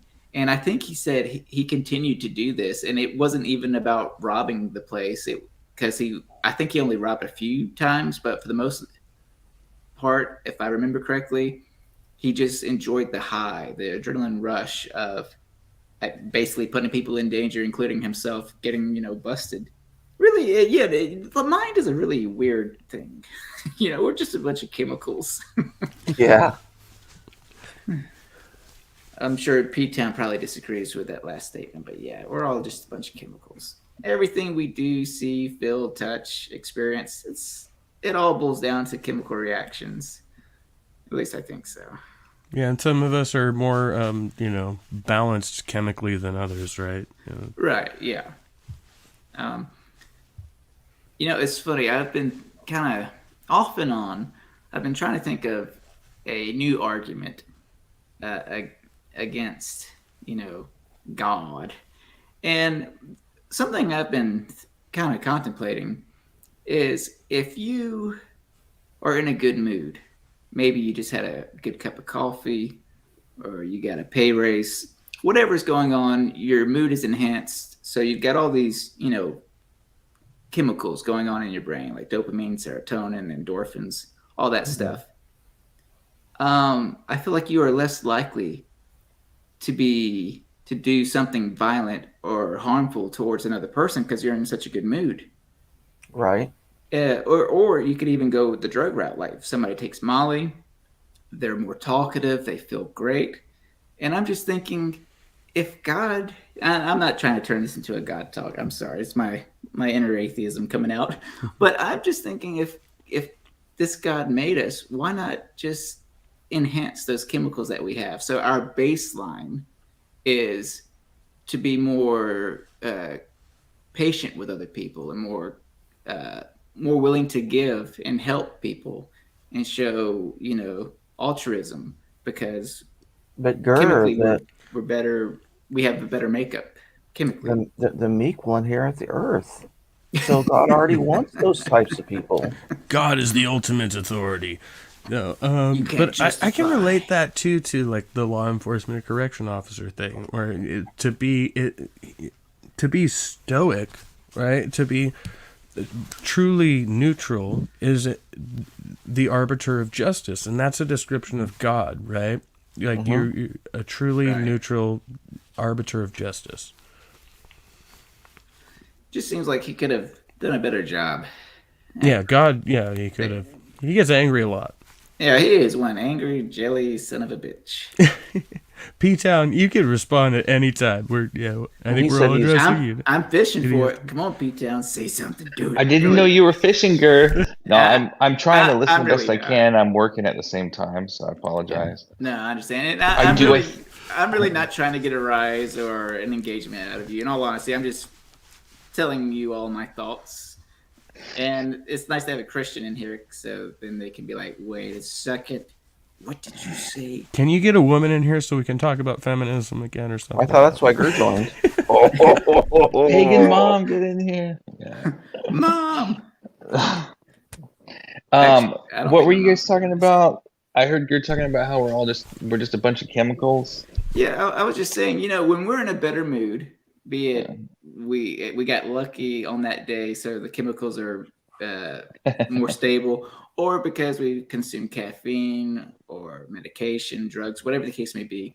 When you're in a good mood, I feel more empathy towards other people.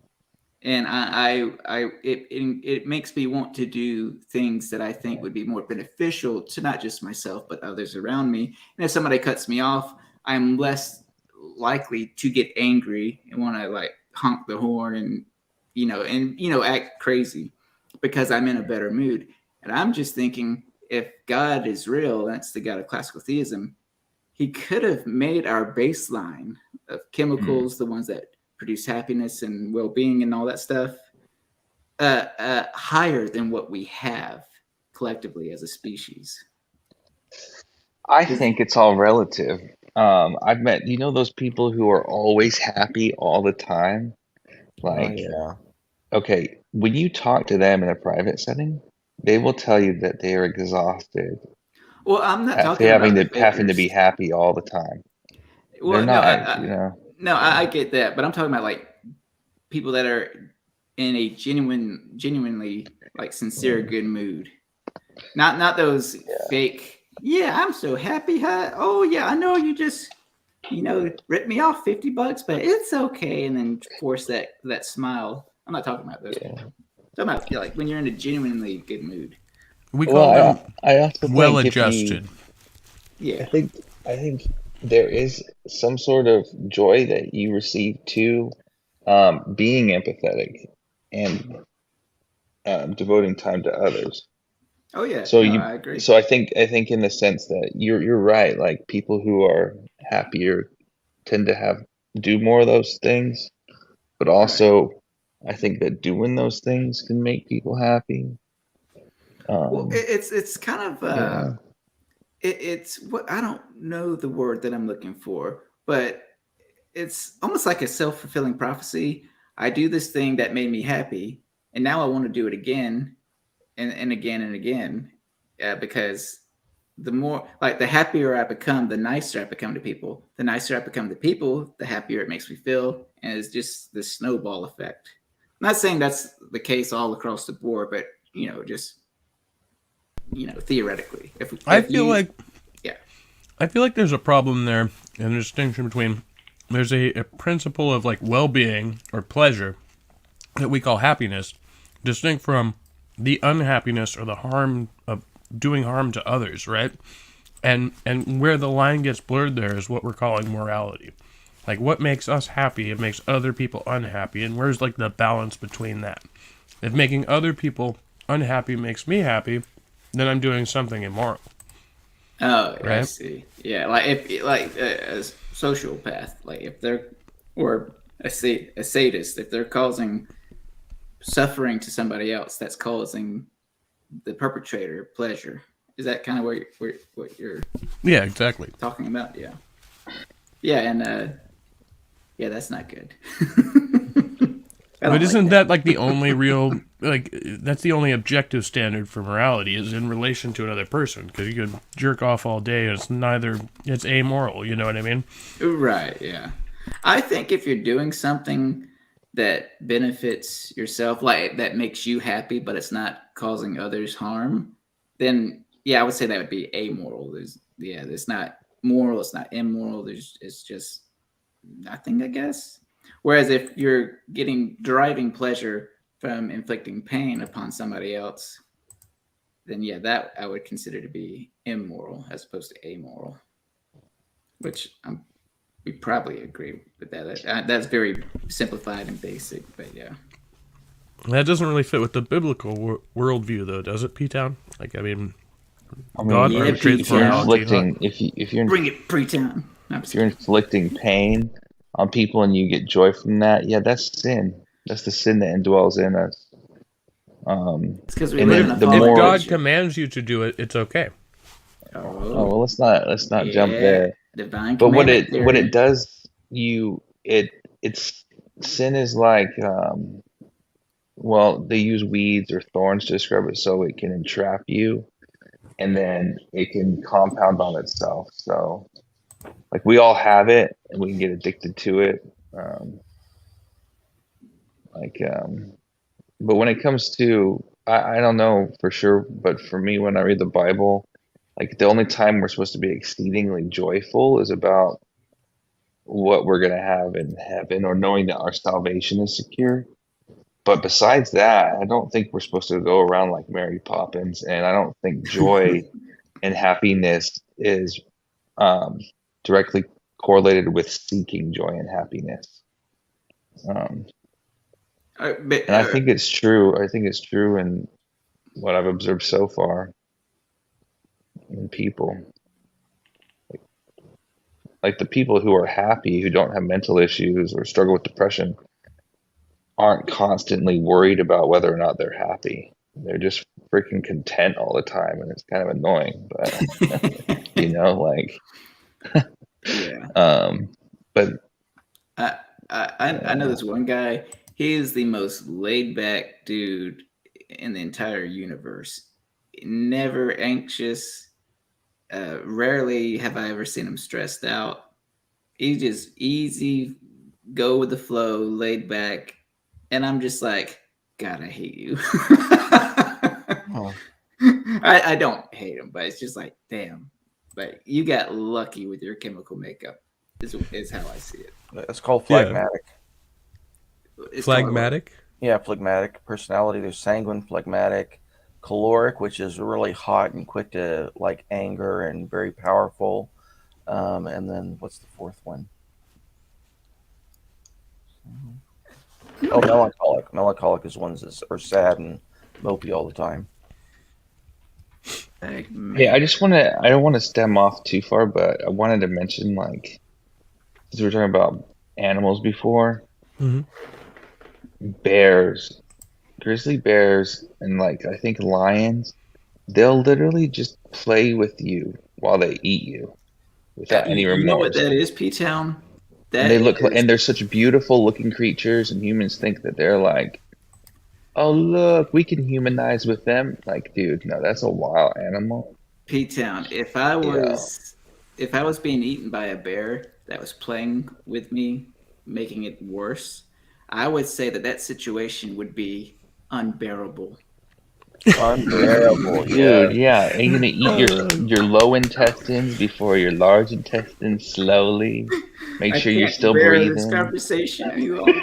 That's what we call predation, though, right? We have a term for that. They are predatory species. They'll, in fact, make a game out of chasing you to eat you, right? Like, that's just a mindset. And people do that, too. Yeah, right? I think whales do that with... Certain whales do that with... what are those dog sea creatures? I wouldn't say people do that, man. We do it with sex and also with hunting. You know, you hunt a deer. You can... That's the word I'm looking for. I watched a documentary. Oh, I'm sorry. Go ahead. I was interrupting. Sorry. No, I was saying a sea lion. Is that the dog-like creature you meant? Yes. Like whales, certain whales will play with them. Oh, it's playful for the sea lion, and then they get eaten up. Dolphins or whales? Yeah, dolphins and whales are mean, man. Not just humans, but they'll play with that baby seal like silly too, though. Like they're on the other side, they have the flip side of that emotion. They're just again, we're observing the most extreme behavior of the dolphin. We're talking about that, right? But when we have them in captivity, they're like, "Hey, buddy, what's up?" However they talk, it's like. But they will play with that baby seal like it's a soccer ball. Right. Yeah. Well, I mean, I guess they don't have soccer balls out there, so. Yeah. Maybe if we gave more dolphins soccer balls, less seals would die. That'd be a great experiment. Somebody needs to privately fund that. But these psycho, in Job it talks about this, but these psychological aspects that God argues that he made these psychological aspects. He made the like I said earlier, the ostrich not care about burying her young in the dirt and leaving it like the eggs, right? And then he made the horse charge into battle. Why doesn't it mention sea turtles? Sea turtles do that too, right? Why doesn't it mention sea turtles? He doesn't mention every animal, but he mentions the wild ox, how you're not going to be able to put a yoke on it and get it to go plow your field for you. And he says he did these things. So. Well, P-Town, that's why God originally made dinosaurs, right? To live with man so they could plow the lands. No, he says you're not going to be able to put a yoke on a dinosaur. The thing will eat you. Because dinosaurs lived with man, didn't they, P-Town? Yeah, I think so. Get them, boys! No, I'm just kidding. According to the Bible. Well, I do think in Job when it mentions the two dinosaurs, I think he's seeing a vision. I don't think he's actually God's giving him a vision. If you know off the top of your head, what was the descriptions of the alleged dinosaurs in Job? Do you remember? Oh, I can just Google it. Can you guys hear me? Yeah. Okay, I got a phone call. Sorry. You have Leviathan. You have Behemoth. The scholars will talk about like the Behemoth and say, "Oh, this is." Oh, I see it. Yeah. I think it's dumb. The scholars want to. So wait, a Leviathan is like a big snake, and a Behemoth is like a mammoth, right? Does he ever describe those two terms that he's using? He does. He describes them, in detail. Okay. I'm looking it up right now. But yeah, like you'll see some of the evolutionary or the evolutionary theist Christians say, "Oh, that was just a hippo." I'm like, no, it says his tail was like a cedar. No, is that the tail is his penis? And I'm like, no, his penis was not like a cedar. You go back to school for 10 years and go back to your theology class. This is, the sinews, this is balls. I'm like, oh gosh. But anyway, no, I think it does describe dinosaurs, but I think they're visions. It says, "Behold now Behemoth, which I made with thee, he eateth grass as an ox.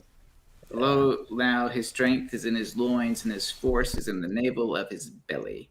He moves like a tall cedar." Let me change this translation. I can't do King James. Shit's fucking annoying. Hold on. No offense, P-Town. You'll find a version that'll literally say, here's the behold the hippopotamus. Or the Where is the NIV? Just use Young's literal. That's the best. I used to like that one when I was towards the end of my faith. Like, how do you make that? Because hippos aren't really that tall, right? They're kind of wide. I mean, they're big, but they're not. Well, they'll say Leviathan is a crocodile. I'm like, no, because it comes from the water. Yeah. Okay. Yeah, but what they'll try and do is make sense of it based on, what we would think the animals of that time period would be like, instead of just letting the Bible. Couldn't both just be attributed to elephants, though? Or an elephant ancestor? Like both, because the elephants go... No, because the cedar his tail is like a cedar. I don't know. So that'd have be you seen an elephant's tail? Yeah. Okay. Yeah. I have to look into this. Are there other passages? I know it depending on the translation you get, it can sound like unicorn, or it's spelled out as unicorn. No, but to be fair, I think they were describing a rhinoceros. As much as I want to say the Bible has unicorns, I feel like I agree with you that is a rhinoceros. That's literally what rhino means, by the way. One horn, I think. So. Yeah, because the first time when it says unicorn, it means rhino. In Job, there shortly before Behemoth and Leviathan. Well, I think that is a rhino. When I became an angry atheist, meaning when I first became an atheist and I was angry, I had when I was on Facebook, some atheist page I was following was like, the Bible mentions unicorns, and I was like, What? Yeah, that's more evidence that the Bible is dumb, yo. And then I looked it up and I was like, God damn it, no, that's false. It does not. It's not talking about a rhino there. Yeah. Right, yeah. Yeah. It's a dumb argument. You see, P-Town, I try to be intellectually honest with myself. If I see something that sounds good and would embolden my point, and then I look it up and it's wrong, I'm like, well, I can't use that argument. Well, that's good. That's because I'm a good, godly atheist, is what I am. Good without God. I mean, I consider myself fortunate to have gone through my angry atheist phase, if you will, before I ever really discovered the internet. So that's a plus. I mean, I still get angry on occasion, and I'm still an atheist, but now I just get to be the dude on the internet talking shit, right? Like, we all are just a little bit. I mean, we're not like. Well, until you publish some works, get your Christopher Hitchens, gotta be system. Yeah, because I know when I first became an atheist, I'm talking going from like hardcore fundamentalist to slightly more progressive to universalist to atheist. Like those last few steps, going from fundamentalist to atheist, were pretty short-lived before I became an atheist. And so I wasn't angry at the time. I was actually sad. It was depressing. I was like, God damn it, my entire worldview, my entire reason that I thought I existed was because of this God, and now I don't even believe in him. And I kind of regretted that I looked into it. I was like, damn it, girl, why did you have to analyze your doubts? Why couldn't you just get suppressing some of those doubts that would come up? But I got over the sad phase and got angry, and that's why I'm on YouTube. And now I feel like I'm not as much as an angry atheist, at least in general. But yeah, I still think religion is dog shit and should be called out, at least the times that it needs to be called out. Oh, I got kicked out of churches, man, because I would tell them, you guys are like, they wouldn't answer my questions. And I heard this enough. I think it's annoying. Can you remember roughly what kind of questions you would ask them? I'm just curious. Yeah, I would ask them, how could it rain for 40 days and 40 nights and flood the planet? That's stupid. Look at this picture of this boat with a giraffe with his head hanging out, Like, how is this possible? What about the dinosaurs? Christians don't want to answer those questions. They just want to kick you out of youth group because I'm holding everyone else back. That's not what the Bible teaches. That sounds about right. You're supposed to answer those questions. Yeah, I had questions like that too. Like, why did, now I'm even forgetting who it is. Is it Isaac that was going to be sacrificed by his dad? Yeah. I love that part of the Bible now that I know more about it. It's one of my favorite parts. Well, at the time, the guy that was doing our youth Bible study, really, he was pretty new to his job, and I don't think he knew all the answers. Because now I hear, it was probably an adult. But back then I said, man, how could a dad do that and the kid would be traumatized? Mm-hmm. And I was just like, this is so horrible. And, he didn't like me mentioning that. It's like, no, it's okay. Yeah, we should not talk about it. Let's not talk about it. Let's not. It didn't. Some scholars don't take it as it actually happened. That's all BS. Like that story is the patterns in it, the prophecy in it are profound, and it's awesome. Well, it's I have the first to time interject. the word love means. Yeah. I have to interject and say I'm hitting my hard stop point. I know I said that a while ago, but I'm serious as fucking shit now. So I can leave y'all to interact, or I can end the stream. I have two options. What do you think? We'll put it up to a vote. I say go ahead and end it. That's just my vote. That's fine. Okay. Well, lovely talking to you, and I'll leave the back. The back room is open if we want to continue the conversation, or go ahead, start your own stream, Gur. I'll be watching. So thank you much for coming. Thank you to everybody in the side chat. Thank you, Gurmania, P-Town, Hillary's email, my very first contributor. I'm still going in for this test tomorrow. Nobody's changed my mind on that. And we're just going to see what fucking happens. Much love. Be well. Stay trusty. Does anybody have shills before we go? Nope. Nah. Nah. All right. Well, goodbye and good luck, folks. Have a great day. Bye.